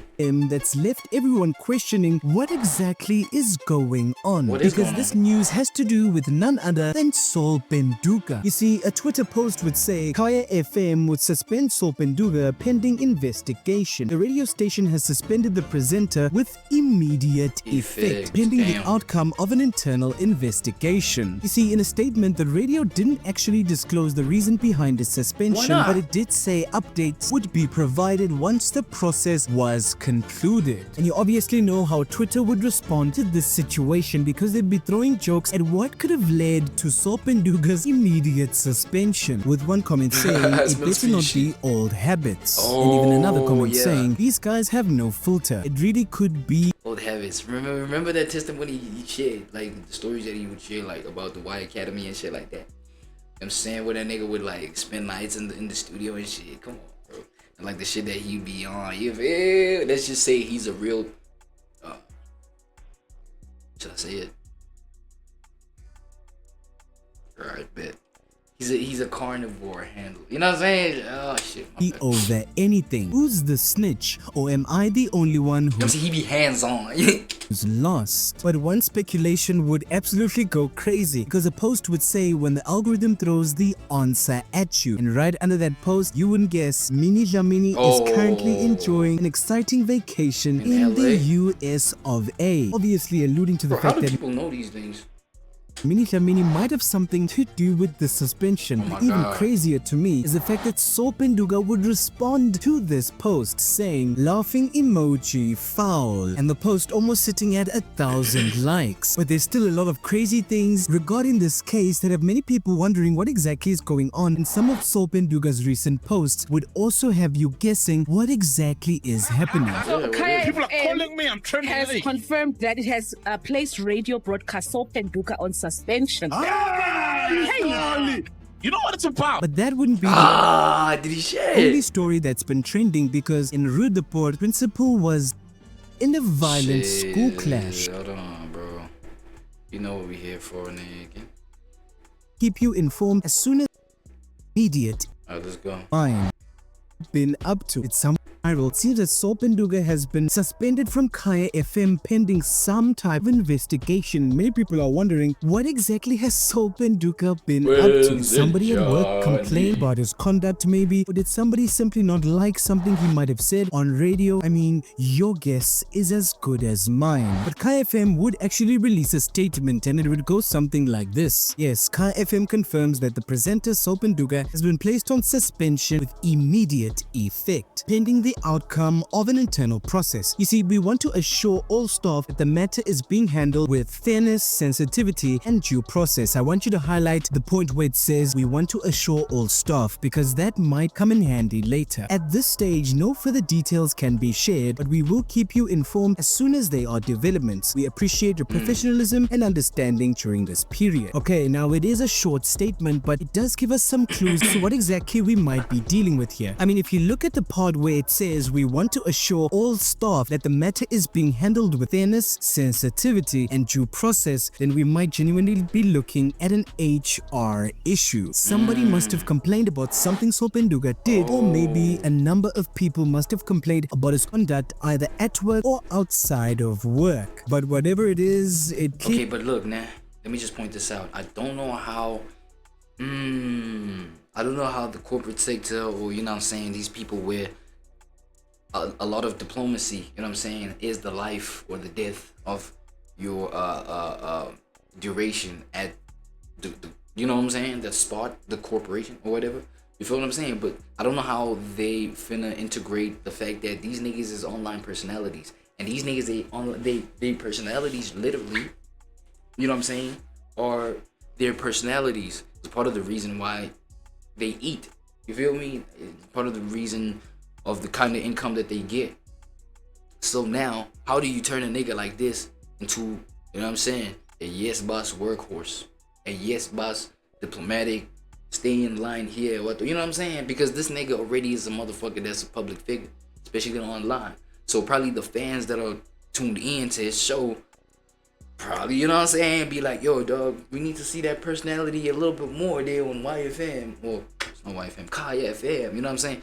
We need to see a little bit more of you. That's why we fuck with you. That's why, you know what I'm saying? That's why, So I think narratives like that, bro, end up getting into homie's head where he's like, he is himself, even at work. You know what I'm saying? Whereas, whoa, his personality may not be safe for work. And I know y'all know about that term, not safe for work. He's a walking human version of that. Not safe for work type shit. Yo, and we fuck with it. Like, I fuck with that about Saul. You understand what I'm saying? And I really do think that's the reason why, yo, let me say, I'm not even gonna say 50%, 75% of Mac G and Mac G podcast success. He is 75% of that shit. Bro, come on, bro. Come on, bro. Okay, it may be like an argument. Put it in the comment section, dog, as to like how much you think this nigga personality contributes to Podcast and Chill with Mac G, right? But this nigga, bro, little did he know he's not supposed to be himself there by Kaya, dog. During the hours of talking, you understand what I'm saying? Or maybe just like, nah, it's tough though. Because who this nigga is like, why we tune in? Like, come on, bro. Really ain't good. Because one thing I do want us to note that this statement does seem like it was sent internally. Oh shit, so my point was that, yo, if HR did have a problem with this nigga being himself like this, bro. Fuck, I don't want to seem negative, but this was the inevitable outcome. I ain't gonna lie, bro. This nigga is who he is because of how he carries that personality, and we need to see more of that. And if Kaya's not happy with that, then, you know what I'm saying, it is what it is. Fuck what it is. You already know. First and then sent out to the public. So this clearly is some sort of internal matter. However, you would get people coming up with their own ideas as to what exactly might have happened in this situation. Because one person would speculate that Mini Jamini might be the reason this is happening. And the comments under this post would also echo this sentiment. With one Mini works at Thingy. Wait, is Mini also a Kaya FM employee? Let me check something. We need a Mini Kaya FM. Let's see.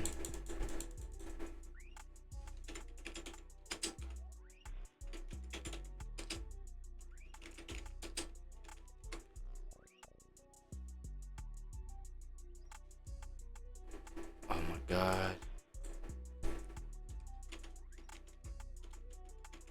Where does she work, nigga? I've lost all of business. So she's a business person. Oh, so she's not working at Kaya. So how is she connected to Saul's thing? Alright, hold on. How? Like how? One comment saying the algorithm just gave you the results. How? There will be signs. And What's the even signs, another brother? comment saying, wow. But probably the funniest thing about this entire situation that SSUBB-UPP is making a joke out of this tweet. You know, because he would he always repost will. it saying absolutely foul. And that's why we fuck with him. He makes jokes out of every fucking thing, nigga. He probably had like a fire ass pun, and you know what I'm saying? And obviously, people under SSUBB-UPP's post would try to get the answers from him, but it seems as though he's not availing himself. With one comment saying, we know why you were suspended. Why, Mara? What did you do, gang? And Wenzeni Solioles. You good, With even boy? another comment saying, tomorrow it must be part of the podcast. If you guys already recorded the episode and it must be aired next week, you must record a new one for tomorrow. It's clear that people are absolutely itching to know why exactly SSUBB-UPP is in the predicament he's in, but I don't actually think that Mini Jamini is the reason SSUBB-UPP is facing this fire. But look, you would think SSUBB-UPP would Yeah, probably... blah, like what's the connection? Like, okay, you know, you know what I'm saying, it's smoke between Saul and Mini. Well, between Saul and the whole MacG and Chill camp, you feel me? But yo, how, bruh? Like in terms of the Kai FM gig, like how, bruh? Low pending this investigation, but the guy's clearly having fun with this moment. Nah, you Because gotta, one person you on gotta. Twitter would post, SSUBB-UPP, you will come back stronger, my brother. But Saul would repost this tweet and he would say, where have I gone to, my brother? Yo. This comment would gain 3.2 thousand likes. You see, and this is how this cancel, like the cancel culture, this is how you give it life. It's by you. Pega, usa usol, ngendaba zokuthi yo, we'll see you again. But it's like, dog, where did I go, man? Just because y'all heard with the young child again, they by my spot. They by my, you know what I'm saying?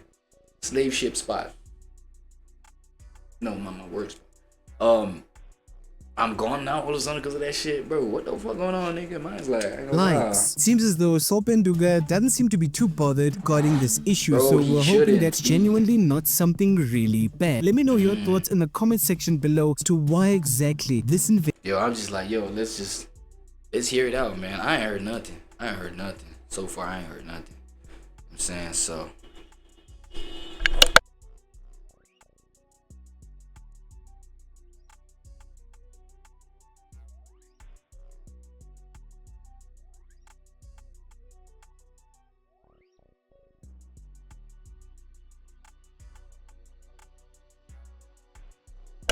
What the hell, nigga? You have a content creating voice, nigga. What are y'all saying about Saul, bro? Alright, it is what it is, though. Yo, I wanna go take a few hits of this. Hold on. Assume that's something. Has confirmed that it has is trending. I'm trending on Twitter. trending right now. Yeah. All over. What's up? See, my Kaya people are FM calling me. I'm trending. has confirmed that it has placed radio broadcast SSUBB-UPP on suspension. And a lot of people are assuming I did something. I did nothing, literally. A lot of people are assuming I did something. I didn't come to work, or I did something wrong at work, or I was unprofessional. In quotes, it says pending the outcome of an internal process. Yeah, so I had, because I'm suspended for 7 days. Oh, it's a wrap. Yeah. That's a wrap. It's shy. You know what it's about? Yeah. It's about the court case with Minnie. No way. Literally. That's an old story though, bro. It's an so it's an old story, but so when the case happened, then they came through. So yeah, it's that. Okay, what case is that? Because Wall is in trouble, bro. I don't know. It's what happened Is with it new management or something? Oh yeah, there is new management. Yes. Do you know what's the man? There we go. Do you know who Kaya? The guys who own United Stations. Oh, I forgot the company, but I know who you're talking about. However, in other shocking news, it seems like this issue here, Kole, has no signs of slowing down because in Wood School, Earl's music was really loved by everybody. If you listen to Earl Sweatshirt, you know his music is real acquired taste. It's real niche. You either love that nigga music or you hate it. It's really no in between. But throughout his early career in working with Odd Future and doing all of this, you know, him and Tyler was working together a lot. A lot of the songs on his first Love project, Earl, was mainly produced by Tyler. That was back in 2010. But music wasn't the only thing on his mind. Because going back to why he was sent away to this boarding school, he had drug problems. He struggled with drugs for a long time. An article will write.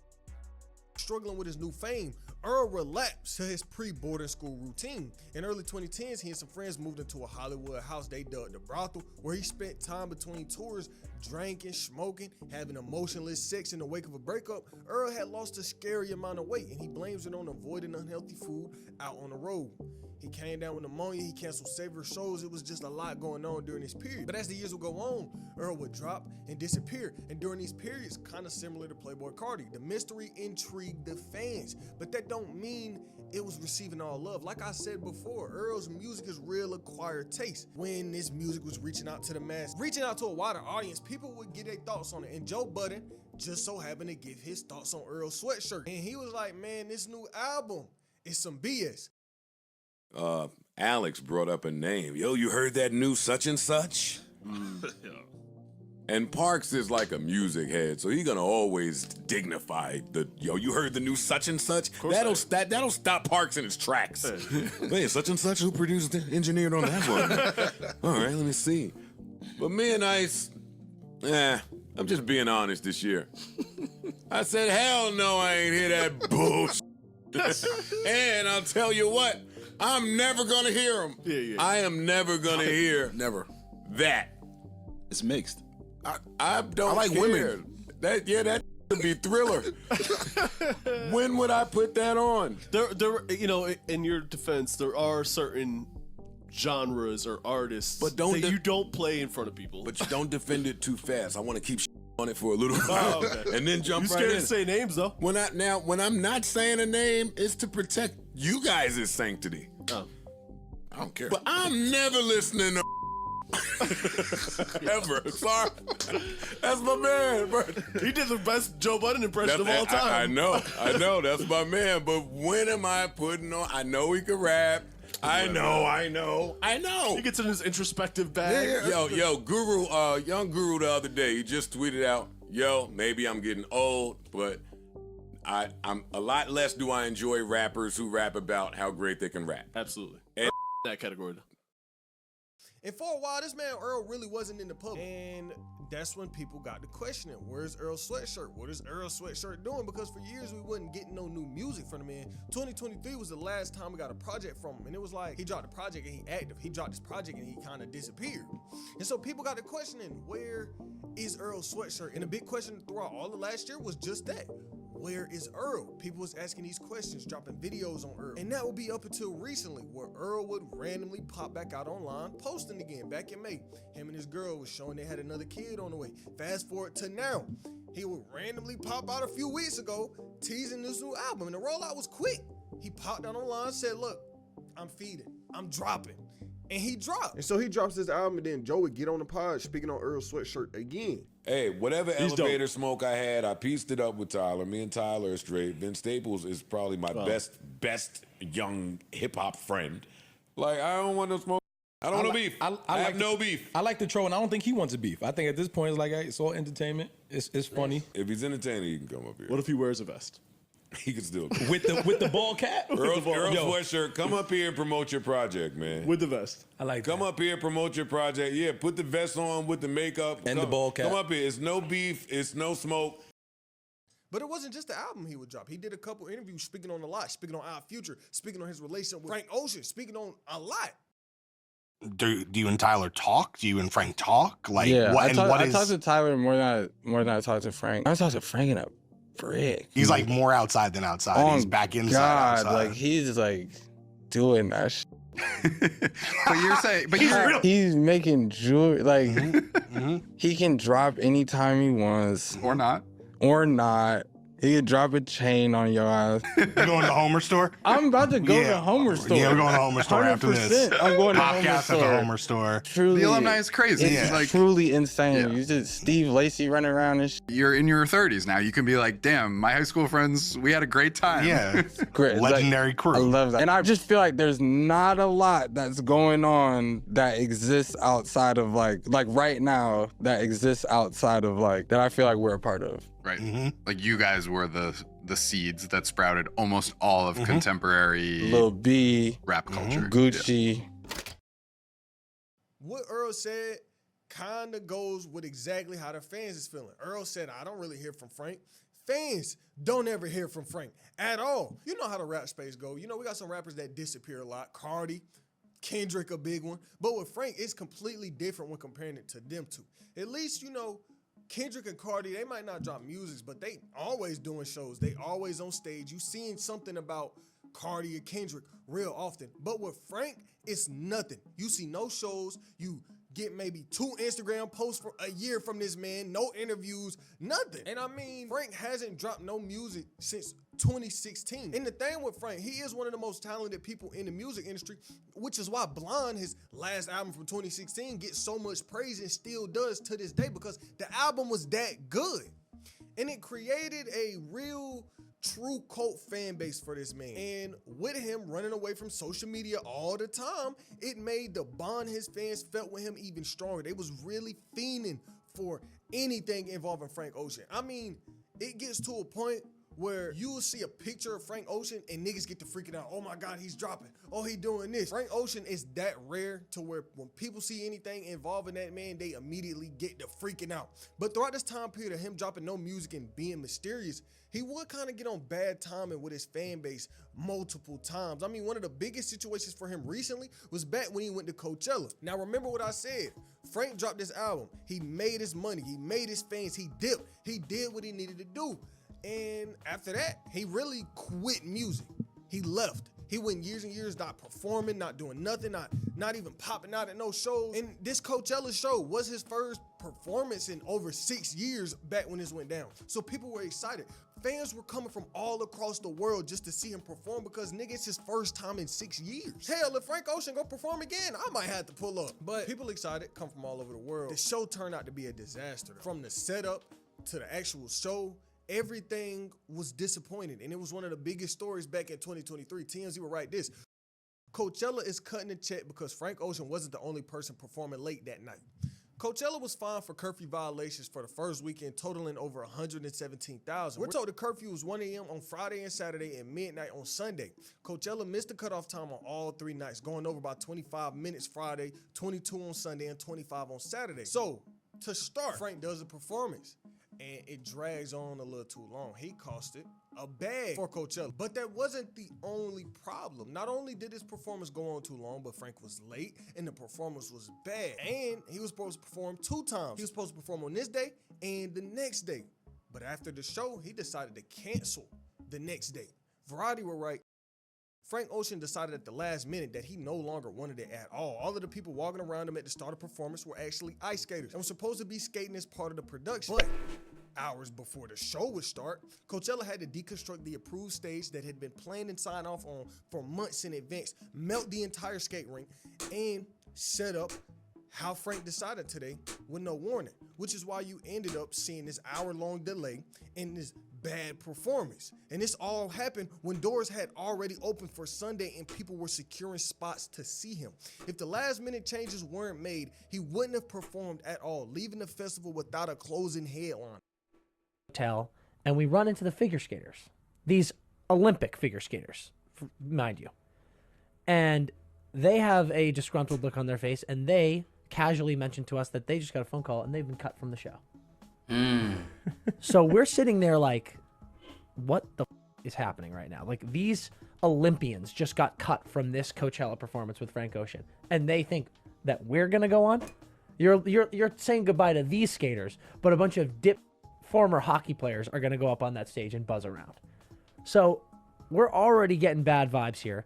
We then get in this runner's van. We head over to wardrobe. They're putting on this ridiculous chrome diamond makeup on everybody. Needless to say, these guys don't know. Say what he said on the air, but he, at the dress rehearsal, got really mad because other people were up and we were getting in trouble for being late, and not us, like the whole production was getting in trouble by Coachella because we had a cutoff and like it was too loud or whatever. And he had a hot mic on that he forgot. So we're all sitting there listening to him going off on some people. But it was so incredibly level-headed and respectful. Like, everything he was saying was just the facts, why I'm frustrated. You know, this is how I think it can be right. It wasn't you hear these stories of like throwing people, and he was so cool, calm, and collected while expressing, I am. Bro, and you know, this niggas that have like this mysterious effect that Frank has, and I know this mysterious effect is only like, you know what I'm saying, effective to people that he has the social parasocial relationship towards, of which is his fans. But the people, you know, near him may just experience another side. But I feel like with this mysterious shit, especially if you're a fan looking from outside in, it's like, yo, like how does this nigga crash out? You know what I'm saying? I mean, I know they've been like on some shit like with you know, Odd Future, you know, they got the clips, they got the, you know what I'm saying? They've been doing their thing in terms of like content, like Loiter Squad type shit. I remember that, but I ain't never remember, you know, Frank being on some rah shit, like rowdy ass nigga shit. You feel me? He had like the goofy, dumbass type of humor. Like when it came to like him kicking this content with the Odd Future niggas, you know what I'm saying? That may be a different Frank, though. You feel me? So, yo, having the mic on and him like just reprimanding niggas, you know what I'm saying? Shit, I would expect nothing but just like a calm tone, a calm but, you know what I'm saying, decisive, intense like tone. You feel me? So damn, I'm furious about this, but please understand why, and let's help bridge this gap. And I was like, yeah, Frank. Yeah.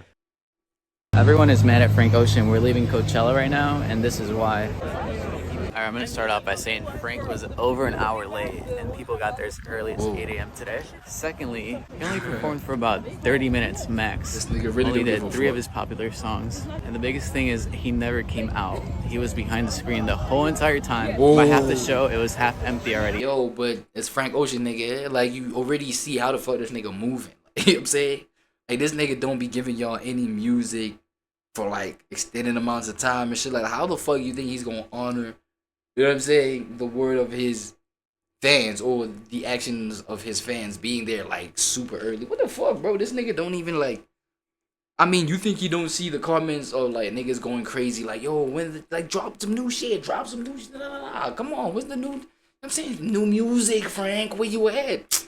Niggas still see y'all asses after, like, 12 years. Just to drop a snippet of some shit, or like a single, or something. Or y'all just hear he's just been contributing on some new Beyonce joint, or whatever big artist. I don't know. Like, at this point, I'm just like making shit up because, you know what I'm saying? Like, I retired from like following, you know what I mean? Like what Frank Ocean be on, like what he be dropping, because nigga just never be dropping. You know what I'm saying? And at that point, I feel like, yo, it's literally being offended at a nigga like this is on you. Nigga, I retired from being offended. I retired from just like looking the shit up, following on the shit. You feel me? Like, yo, this is Frank, bro. Like, he's just gonna be this way. You know what I'm saying? So I don't understand why that's like a problem. People are leaving the entire time. I'm not saying like it was bad. I mean, that's up to you guys, but people feel very scammed today. They feel scammed. And before I keep going on, come on, bro. Y'all already know Frank though. Get like Prince, trying to grow my brand over there. And so Frank Ocean had this real big situation, and a lot of people was calling him a scammer. A lot of people was mad at Frank. And since then, it hasn't really been a lot of updates on Frank. And I mean, it's because he don't give a fuck. One of the most mysterious people in the music industry. That's what I'm saying. If I'm not wrong, though, I think he posted an IG pic on the beach. It was either yesterday or the other day. What? But that ain't really nothing. 2025? Nothing about Frank. We really know nothing. This nigga posted in 2025? The same can't be said for Tyler, the creator. Now Tyler really has done big a lot dog these past few years. I mean, years ago, back when Odd Future was really starting, he was decently sized. But with the amount of controversy surrounding that man back then, I think it was truly holding his career back. Because like I said before, Odd Future was edgy, but Tyler was like 2016 YouTuber, Filthy Frank, How to Basic, Max Mofo. He was on them kind of time. He was acting like this nigga could have easily been like, you know what I'm saying, eligible for being casted on the Jackass cast. I ain't gonna lie. Them niggas. And I can't even. He was a jackass. That was 2016. Tyler's Jackass Tyler. Because the video will probably get demonetized. But Tyler was so edgy that, in other words, he basically blackballed himself, and that left a stain in his career forever. Not necessarily a career ruining stain. But yeah, it didn't ruin nothing. Way when they think about him, a lot of people still look at Tyler Creator as this edgy weirdo who will just say what he want to say. A lot of people are inspired by him too. At one point. But for years now, people are inspired too. And I mean, it's working. The success he been getting over these past few years really has been crazy. Tyler went from, like I said, this edgelord to this full-blown star in the music industry. And this whole respect thing is something we done seen, you know, play out in hip-hop in real time. A few years back, Tyler came out and dropped Igor, this album that won a Grammy. But this album didn't come without no controversy, because this not traditional rap album was in competition with a traditional rap album. DJ Khaled's father of Rashad. Now, Khaled ain't like the fact that Tyler dropped on the same week as him. Well, it was more the fact that Tyler was beating him out for this #1 album this week. And Khaled was so mad. He wanted this #1 so damn bad that Tyler beat him, and he got the straight dog in Tyler. Tyler making this weirdo music. People not really listening to this. Yo, and you know what that reminds me? Like, that has me thinking of the, that like resembles this whole streamers versus rappers, you know what I'm saying, versus music artists lore that we see online these days, where it's like, yo, not too long ago, nigga, I was the weird one in your eyes. Now it's like you trying to get on my streams and shit like that. Hey, I must be, you know what I'm saying? So obviously now, you know what I'm saying, it with DJ Khaled having acted like that with Tyler, because Tyler had that, you know, he was moving with the energy that the streamers is, you know what I'm saying, moving with right now. I don't get like that, don't give a shit, edgy type shit. And look at how it worked for Tyler. You know what I'm saying? It worked really, really cool for the creator, man. And, you know what I'm saying? It just proves, yes, like, stick to your shit. Like, stand on your business. Stick on your square, bro. You feel me? Don't matter, like, because these niggas, they prove, okay, DJ Khaled resembled the old nigga that's just annoyed at the fact that I am who I am, right? But the fact that I got him mad like that, you know what I'm saying? Like, it just paints the reality of how things really move. You know what I'm saying? So, yo, stick to your shit, man. Come on, man. Though you Tyler, the creator, man. Tyler in real life. It was a whole war between these two. I gotta say this too. I make albums so people can play it. And you actually hear it. You know, driving your car, you hear another car playing it. You know, go to the barbershop, you hear them playing it. You know, turn the radio on and you hear them playing it. You know, that is facts everywhere. It's called great music. It's called albums that you actually hear the songs. Boy, it's cool, but you shitting on Tyler is not a good look, though. You know what I'm saying? Not no mysterious shit. And you never hear it. Come on. On your dome. Come on. Is that part of the whole Khaled thing? Like, you felt like at the time when that conversation happened? Bro, that Khaled thing was like, it was fun. It was just watching a man die inside. Because the guy that... Say that shit, nigga. Come on, say that the shit. weirdo was winning. I was... A big ass, old ass, 600-pound life head man died inside that crib. Walking in a wig. This nigga had everyone on his album. Everyone. Wild It's work. like, oh, no. Wild The bridge work. gonna work. Oh, shit. So, but it's to the same point, isn't again, it? About like, not understanding what's happening in not other places? understanding, like, and he wasn't wrong. Like, I'm not in the barber shop. Yeah, I'm he not wasn't at the wrong. club. I'm not That's in my the shit kitty, too. kitty. And that's what I pointed out too. He wasn't wrong. He does got a point. People do be jamming like at DJ Khaled over Tyler. They be jamming in terms of like the mainstream spots. You know what I'm saying? The barbershops, the I don't know, radio stations that are like super mainstream. But he also did radio stations that are super mainstream. Like he worked his way up there. You feel me? And I feel like that was what was part of what got Khaled hot and tight is the fact that nigga. Is it why y'all playing this nigga on these mainstream platforms like this when you know it's our space? Like, nah, nigga, this nigga, you know what I'm saying? He done pulled up though. He done pulled this weight up though. They got y'all tight and shit. That's crazy Not in work. the back of the Maybach. His shit What is big now? where it's big, and your shit is big where it's big. But like, yes, when I got that number one, it was. that the world is one-dimensional. It's not. Still got that that's number what I'm one, though. saying, It's bro. not. And it's like, piece of me really didn't like that at all because it's like, man, I make rap music. I love rap music. I make music, but rap is my thing. And it was already making alternative rap and not fully being again accepted by like the BETs or like a lot of them shit I've been doing, and that's dealing with my whole life. So for some guy like that to kind of indirectly be like, that ain't real rap, that ain't real black music, that's what it felt like. And I was like, my nigga, don't do, but I didn't say nothing. I just let that number one speak. And then the ego had to deal with that. That's what you His gotta do. whole identity is being number one. And when he didn't get that, Oh that sat with him longer. Existential in crisis. Real lifetime Oh than that moment. I moved on. I went and did some shows. We went to London. Cool. Didn't think about it. That sat with him because his whole identity is we the best. We the number one. Oh my God. When the underdog That's violation. to him took that away from him. Oh. That nigga ego was deflated. He'll probably never admit it. Nah, that was hard. Tyler got this number. Nah, that was And too later much. on, maybe I think it was 2021. Oh my God, that's the ultimate flex, nigga. Picture together, I guess they made up. Let the results speak, This is a nigga. real big Oh my situation. God, But as bro. the years would go on, he would, beat out That was guys tough. with beef, but his past would get brought up time and time again. Remember what I said? Tyler was an edgelord. He said a lot of bullshit back in the day. Stuff I'm not even going to defend or try to explain.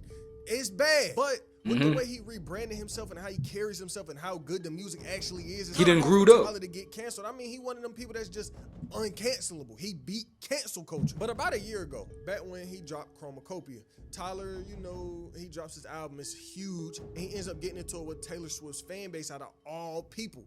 And they was really trying to get him up out of here. Variety wrote, Tyler, the Creator, instantly and fiercely addressed the recent backlash he received during his 30 minutes of Chromacopia mini concert in Boston. The rapper's old controversial lyrics and tweets resurfaced after Tyler momentarily took the #1 spot on the global Spotify top artist chart this week with the release of Chromacopia. The feat broke Taylor Swift's record-breaking run at the top, and Tyler called out the singer's fan base for what he believes were attempts to cancel him. Tyler addressed the audience saying, "I got Swifties all mad at me with their racist ass bringing up old lyrics. What? Go listen to Tron Cat. I don't give a F." And Tron Cat is a Tyler Creator song back from 2011 where he was dropping crazy bars. Tyler's career's in a real interesting spot. He's the most successful we've ever seen him be. And for the first time in a long time, we got 2 Tyler albums within a span of 1 year. Last October, he dropped Chromacopia. July, he comes out and drops Surprise album, Don't Tap the Glass. And I mean, this was completely out of nowhere. He woke up one day and he was like, Don't tap the Monday, glass. on some 2020 Playboy Cardi time. I know y'all remember that tweet, but this time, Tyler didn't lie. Monday came and we got that album. Oh, nice. Genesis, another Odd Future member, someone who isn't the biggest, but that man do be working. We done seen. Bro, I want to know where Haji Beats at, bro. Man, come on. If you covering Odd Future, bro, don't do Haji Beats like that. So many different projects and do so much over these past few years. Or did he cover him when I was not here? Real early. I'm talking about 2009. He in with Odd Future, working with him. And for years, they was working together until around. This nigga right here, bro. He wanted somebody who was in Odd Future real. I ain't gonna lie. Like the hardest nigga after not even an after thing, bro. Fuck. Okay, maybe I didn't give a fuck that much about like the other guys. You know what I'm saying? But homie right here, Haji Beats. Might have been top 2, like I don't know, arguably top, because I know Sid went crazy, but Sid went crazy with like the musical shit, you know what I'm saying? Sid right here went crazy with the musical shit. The melodies and the voice and shit like that, that's Sid right there. You know what I'm saying? And obviously we got the Tyler, you know what I'm saying, big dog. But this boy right here, man, this boy right, Jerry, oh my God. Like he also done did like some sort of transfer. Matter of fact, man, I don't even think homie about to cover Jerry right here, right? Because what is we looking at? I don't think I did the close up for the title right here. So we looking at where are the Odd Future members today. And I think I can point out at least with Jerry on, you know what I'm saying? At least what he doing, you know what I'm saying? Because I've been tapped into the work. He on some like smooth, soulful, like off the grid kind of music. It's beautiful. Let me see if I can cover him. He in with Odd Future, working with him. And for years, they was working together until around 2014. I'm guessing he wanted to take his own solo career more serious because he would do an interview speaking on just that, speaking on pushing forward his own rap career. A 2014 article from Hip Hop DX will write this.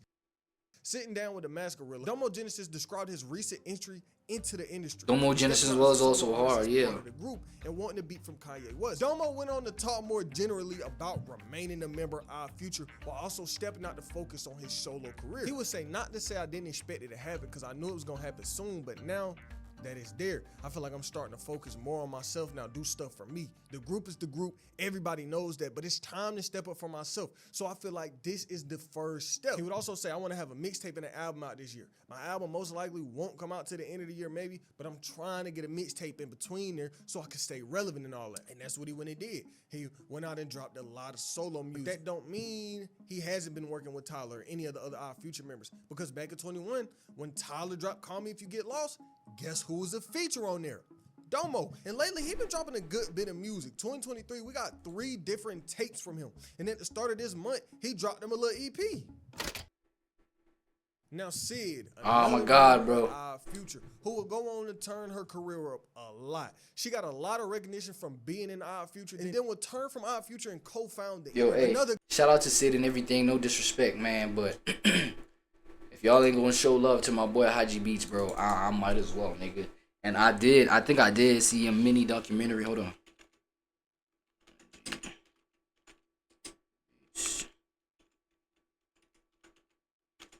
I'm gonna play that and then react to that, man. You know what I'm saying? Yeah, I'm saying. No, bro. There's this other shit that I saw. The complete story evolution of Haji Beats, right?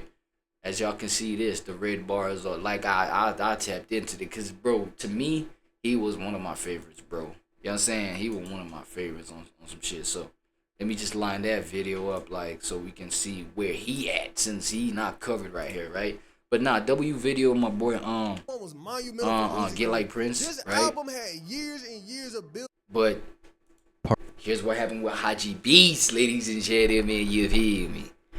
Since my boy Prince ain't covered, my son over here, Haji, bro. The beginning. Let's go. Born November 9th, 1990. Now 33-year-old Gerald. Yeah, this was one of my favorites. That's why, like, yo, might as well just cover this one separately. Slice, you feel me? The complete story and evolution of Jerry, Haji Beats, because he was also part of that Odd Future, you know what I'm saying, camp. You know what I'm saying?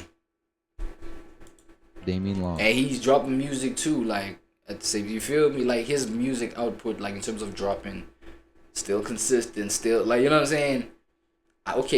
I'm not tapped too much into like what the other members are doing. Obviously, Tyler's just visible because he's like one of the bigger ones. But yeah, He was born in Trenton, New Jersey, and at the age of 9, he moved to Pasadena, California. Gerald grew up with his mother, father, and sister. The move to California happened as Gerald's mother split with his father because of his father's drug addiction, and then she remarried in California. Gerald faced tons of trauma in his childhood as he talked about witnessing his aunt smoking crack and doing heroin, and also his dad having a similar drug addiction and leaving when Gerald was only 5 years old. Moving past the traumatic experiences, Gerald always had the love for music in him, and he started rapping at a young age. In high school, he became friends with Byron Dalian Turner, better known as Left Brain, who was also a producer and rapper. This created a spark in Gerald's life. Part 2. Intro to Fame. 2007, Gerald, now under the name Haji Beats, would team up with Tyler the Creator, Left Brain, XCVIICXN, and the production group, the Super 3. Originated by Tyler, this would create the collective. Oh shit, I think this was even before Sid the Kid pulled up. Within the city of Los Angeles, with the release of their mixtape, Dog. So I think my boy Prince right there covered the, you know what I'm saying? You know, the Odd Future that was like post Sid the Kid being in the group, because I don't think they mentioned her here when you know what I'm saying, Haji was going crazy. Tape Volume 1, dropping on November 15th, 2008. And Haji is featured in many tracks on this mixtape. Most notable songs are Bubblegum, Laxin, Malaya, and being featured on Tyler's track Slow It Down. Haji would soon drop his first mixtape, with the Denna tape being self-released on July 7, 2009. This made him the first Odd Future member to drop a solo project. The mixtape consists of 22 tracks that feature production from Tyler the Creator, Left Brain, and Brandon Shea. The body of work created Haji his own little fan base that would stay strong throughout the rise of Odd Future. From the ages of 16 to 20 years old, Haji was homeless, and some days would walk through his hometown all night until school started. But after the rise of Odd Future, in April 2011, the group signed a deal with RAD Distribution and Sony Music Entertainment to start their own label, Odd Future Records. And this would help him get out of his poor living situation. Throughout the early 2010s, Haji would be featured on many other Odd Future member songs and also be featured on many songs on Odd Future's first studio album, The Odd Future Tape Volume 2, released on March 16th, 2012. This would gain tons of love for his outlandish personality. Why are you talking so fucking low, though? I don't get it. Flow and witty rhymes.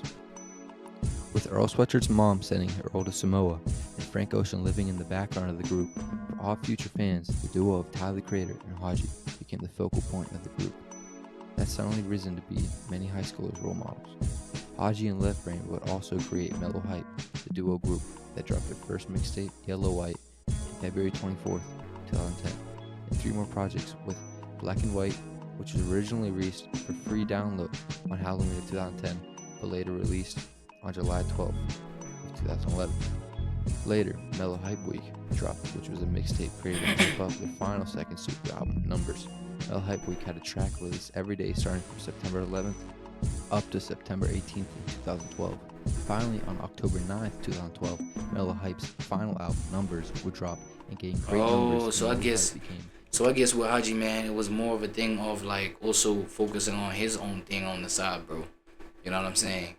So yes, he had the contribution like within the gang, but like, you feel me? Like it was also important for him to just establish his own shit for real. I think this was post the transformation. From an artist who called this God. was post like, you know what I'm saying, I think post our future. Cancer to preaching in his raps for the blessing that God gave him. This shit right here, dog. Come on, this was my favorite one, bro. The mixtape that he dropped. Barbell, Final Hour, and Glory. Haji would open a new chapter to his career with his official studio album, Fireplace, The Knocked Out Side, dropping on December 9th, 2016. Come on, this was my shit. Ever dropped on. I think it's a self-titled introspective album shows mixtape. fans where Haji is at in life, now showing his newfound relationship with Christianity, being a whole drug abuse, dealing with depression, anxiety, and being the loving father that Haji, he always man. aspired to be. Present The dad and beautiful body everything. of work showed the maturity of Haji, and even though the release was overshadowed and doesn't get the respect it deserves, it's a fantastic listen. This album didn't just show the growth in Haji's music, but also himself, and the growth continued. And like, you know, like, Check into rehab to hopefully straighten his lingering addictions, create a new life. oh yeah, I wanted to point out the whole, you know what I'm saying, he did go through his fair share of just like petty shit. He went through some petty, you know, kind of moments with Tyler and shit like that.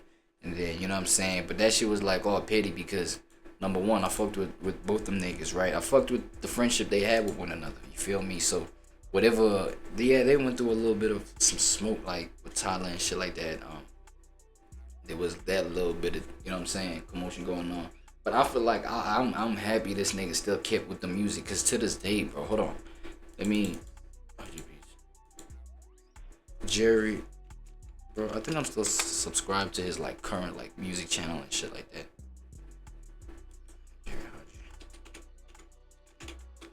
See if I title it like this.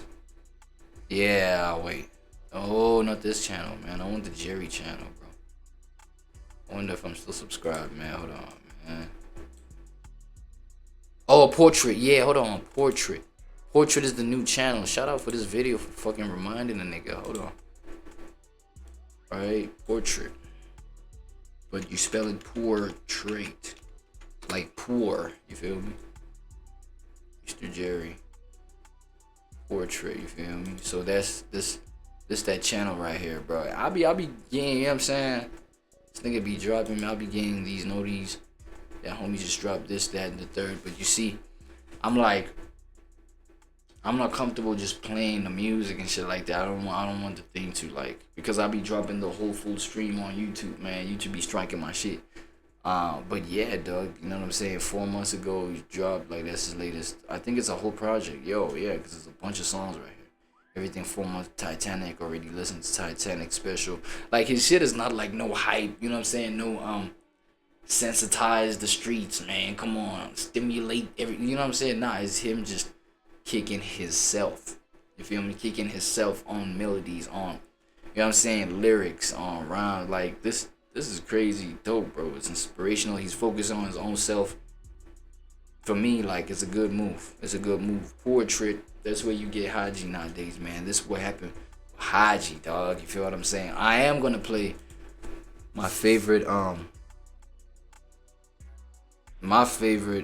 project from him.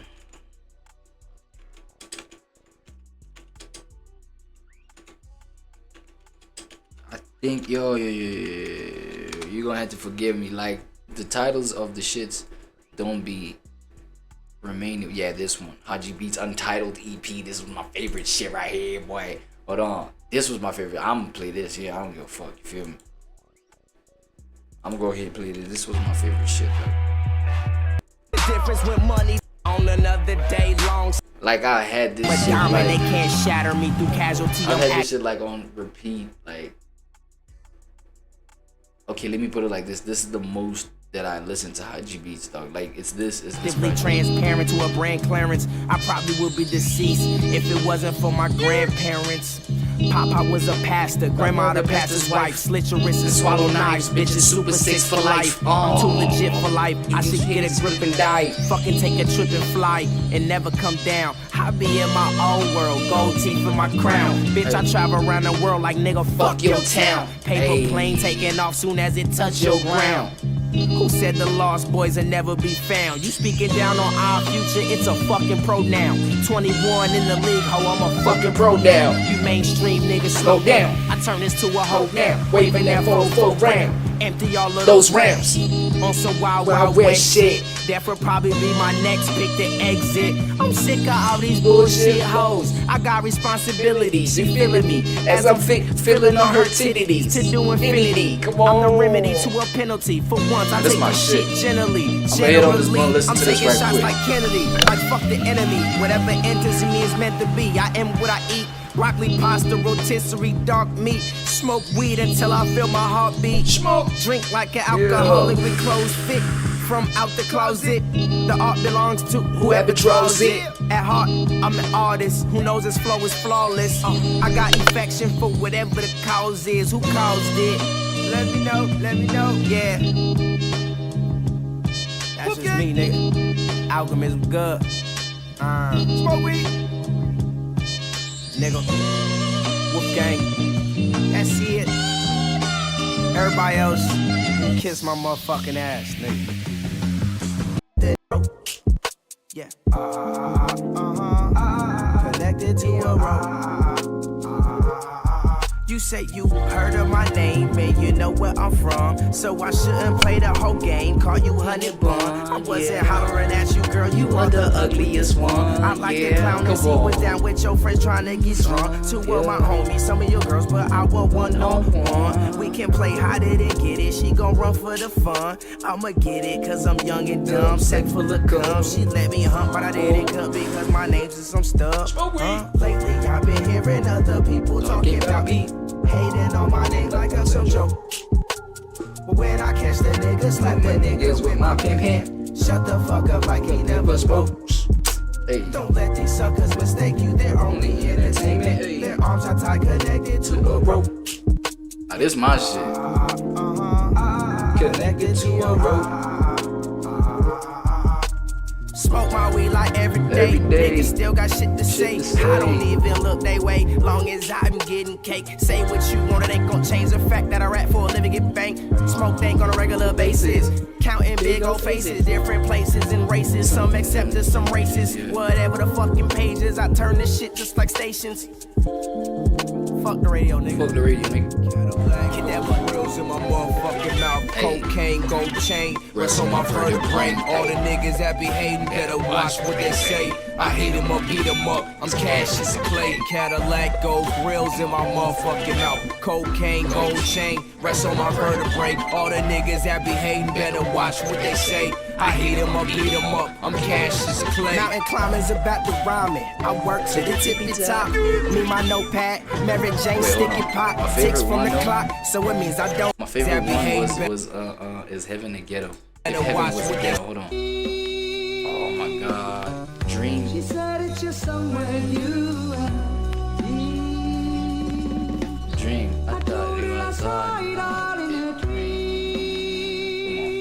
Heaven is a Ghetto is my favorite. Let me just jam that one. And I didn't have shit on nighttime. Kill 'em all.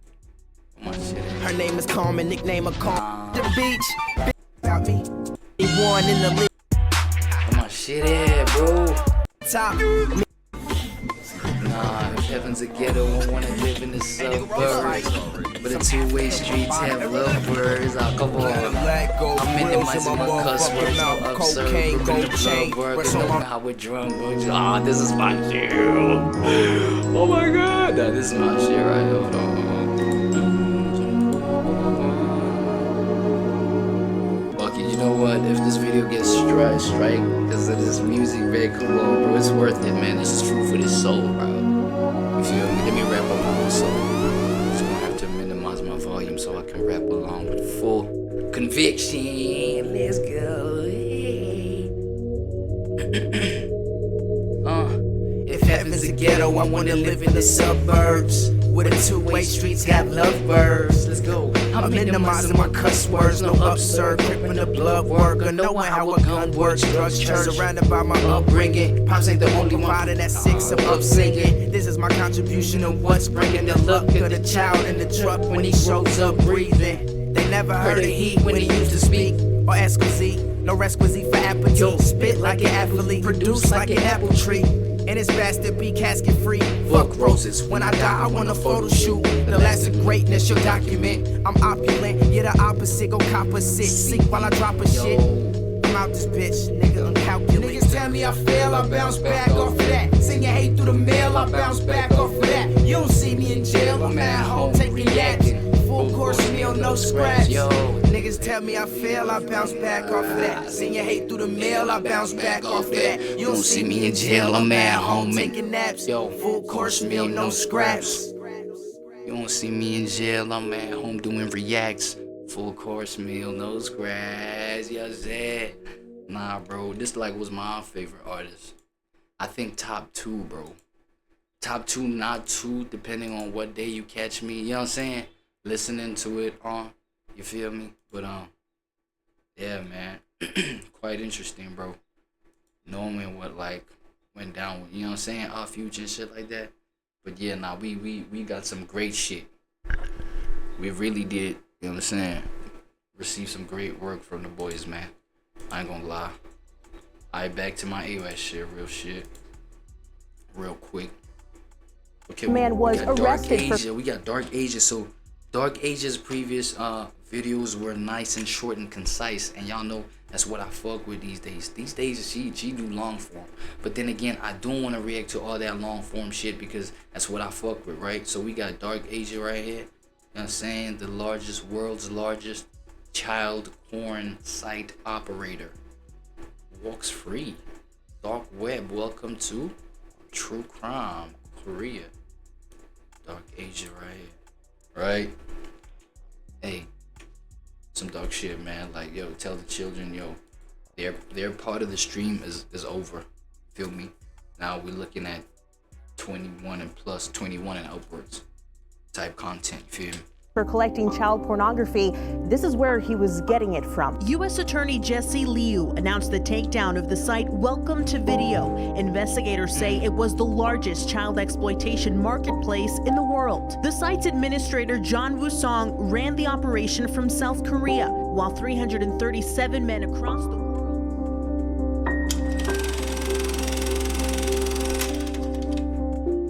The pure innocence of a precious child is one of the most beautiful things, and it cannot be replaced. This innocence was taken away from countless gentle souls in the largest international child exploitation network. The network was uncovered by a joint team of American and British investigators. In 2013, they began looking into Matthew Falder, a Cambridge graduate. It was an effort to expose users of pedophilia sites on the dark web, a part of the internet that is intentionally hidden. He was arrested 4 years later, in June 2017, to the shock of many around him, as he was regarded as an elite scientist and university academic. Damn. The charges against Falder were soon revealed. He was accused of sharing child sexual abuse videos on the dark web, blackmailing vulnerable victims in their early teenage years, and encouraging the rape of a child, all on a website called Welcome to Video. What? He also posed as a female artist to make it seem like he was coming to the rescue of So he was catfishing everybody, not being his real self. victims who needed help, but instead had them send lewd photos of them and personal information, which he later misused. Some examples of his evil acts included forcing victims to send him nude photos, as well as photos of them licking toilets. His victims licking the toilets alone totaled some 200 minors from every corner of the world. Some even tried to take their own life. Welcome to Video had nearly 8 terabytes of content related to child abuse, enough to store hundreds or even thousands of hours of video footage. According to court filings, the site had sexual abuse content involving very young children and even infants that were 6 months old. In addition, there were videos of bestiality, mutilation, and gore, all involving underage victims, some When was this site up? Like, of whom were kidnapped by the site members to carry out these heinous crimes. Described by a judge as warped and sadistic. because you know there are like moments in time when things like, you know, the topics, these gruesome as dark ass topics that she just mentioned, there was a time when these things were like not a thing. You know what I'm saying? Like people were just doing it, uploading the videos and all that. Like now the world have gotten a bit more sensitive to these things, and these things are really like really serious things nowadays. You know what I'm saying? Falter was sentenced to 32 years in prison, which was later reduced to 25 years behind bars. Why? The more investigators looked into Welcome to Video, the more wide-ranging it got. In 2017, they finally pinpointed the operator of the site, which they found had an IP address based in South Korea, the most connected country in the world. The seizure of its enormous cache of child pornography and the unsealing of the U.S. indictment against its administrator, Jong Woo-san. And on February 28, 2018, a federal judge in Washington, D.C. in the United States issued an arrest warrant for Son Jong-woo, a 23-year-old man living in South Chungcheong Province. 2 months later, cybersecurity officials from the Korean National Police Agency arrested Son on charges of operating a site that provided child pornography. Son was accused of collecting cryptocurrency worth some 400 million won in the process. People in South Korea were shocked that the person who ran the website was one of their own, even who making seemed money off of this shit normal. is crazy. The appalling thing about Welcome to Video was half of the content on the site was produced and uploaded by subscribers. They had to do so in order to gain points to download other that's content, mass implication. Most. according what to the site hell? That's like mass implication. That's why like, what the hell? So now obviously this operation of like investigation had to like cover everybody that like then uploaded this thing, bro. What? regulations. Wait, why? Why did and subscribers need uploaded to like upload by this kind of shit? subscribers. Why? They had to do so in order to gain points to download other content, according to site regulations. There was even a reminder to subscribers. Oh my God! Not only is this site ran by like pedophiles and creeps and things like that, but like people who like made their consumers the same as what they are, bro. Damn, that's crazy. Before they uploaded their videos, telling I feel like this is one of the moments where like your own habits of just like degeneracy like would get you into like crazier, you know what I'm saying? Rabbit holes of darkness, bro. It was forbidden to put up content involving adults 15 years old and up. Like we mentioned earlier, the site contained a slew of unthinkable and unimaginable content.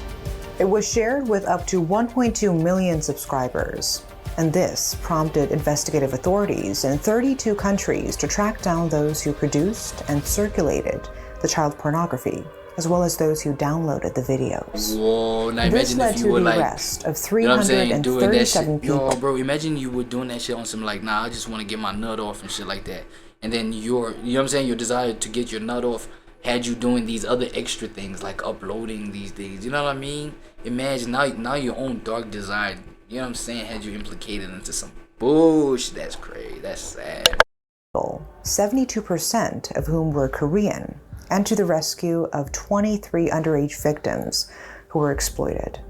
Now, even though the site was operated in English, a majority of the most dedicated users who were also arrested were Korean men, ranging from single university students in their 20s and office workers to substitute high school teachers, public health doctors, and even contract civil servants. It was an embarrassment and disgrace for South Korea. The case also sparked anger here for the punishment that was given to the users. They received suspension of indictments and fines. People thought Operator Sun would get a harsher sentence. How many but were hope these users? was short-lived.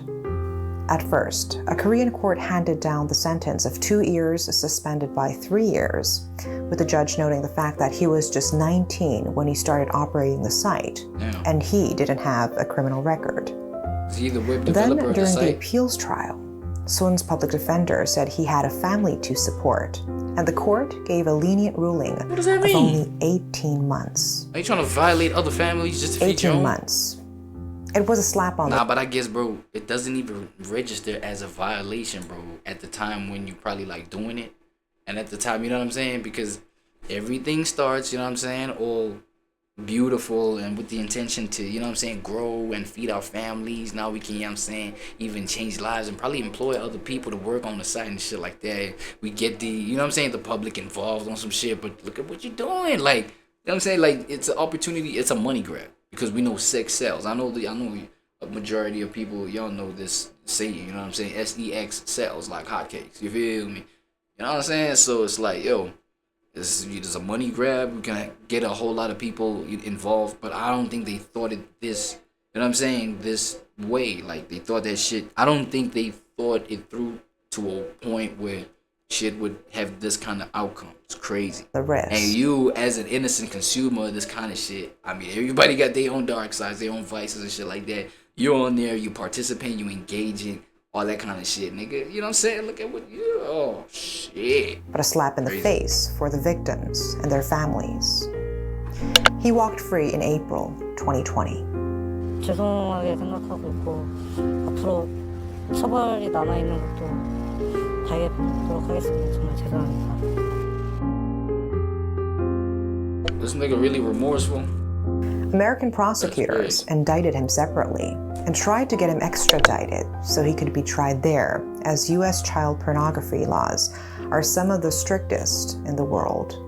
A Seoul court, however, denied the extradition request, saying Son was needed to further their investigation and to look into other possible charges. This led to more backlash, with protests held demanding more needs to be done to curb such crimes. At the same time, to keep his son in Korea, Son's father filed a complaint with the prosecution against his own son on charges of the concealment of criminal proceeds. And for this, he received 2 years in prison at a trial last July. These short terms are nothing compared to the sentences received by users in other countries. Aside from Falder, other incarcerations included a British user getting 22 years in prison for sexually abusing children and sharing videos of it, 10 years to another user who only downloaded, accessed, and viewed content, to another user on charges of possessing child pornography. These examples of merciless imprisonment showed the seriousness of the matter to the rest of the world, but not necessarily Korea. This global contrast in sentences was a wake-up call for Korean lawmakers, and they have since made efforts to impose stricter laws and tougher penalties for child pornography offenses. But only time will tell how these kinds of offenses will be dealt with in the future. That's all for today's case. See you again in our next episode of Megan's Case Files. Thanks for watching.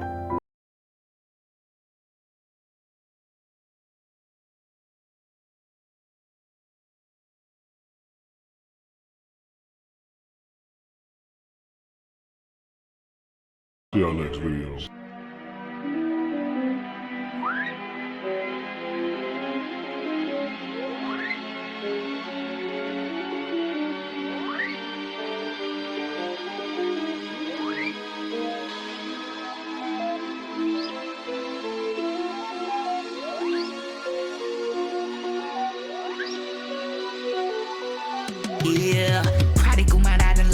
lobby, don't got lost somewhere down at the lobby. Kill 'em all for the fam, for the Gazi. Bitch, niggas phoning home, it's la-di-da-di. Yeah, with the phone phases, old school, new school placements, road shows, YouTube agents, new relations, Black Force, new shoelaces. Catch me in the blue room spaceship, speeding away from homes of the prodigal, meek and snap. They freeze when they hear I'm cold, like diamonds all on they wax. I'm deep within all these souls, but mine is far from intact. They preach when they be alone, but when we around, they be capped. It's deep, cause I feel alone, I'm perceiving too many gaps. Been cheated, broke to the bone, but still built me a stash for free. Burn up they thrones, I'm finna get me some plaques for cheap. Then I'm back home building my legacy. Pack sandwiches, they backpacking like I eat. I'm a carnivore, she throwing me her body. Eat her up and never go to potty. She got me phoning home like la-di-da-di, big stepping with the Zazie. Deep within my blood, you see the Kasi. Deep within the cut, remove the band-aid, it's inside me. Pause, got me phoning home like la-di-da-di. Do it all myself, hit the fam, then we all blast off. It's a gem with some peanut butter frost. Get the cam, view it all fresh on lens, all hats off. 2 or 10, where we raising up the cost. It's been a long journey, I'm 2-0. I'm going against the best right now, you know what I'm saying? I'm going against somebody that give me a challenge, and I'm ready to take it on. Let's go.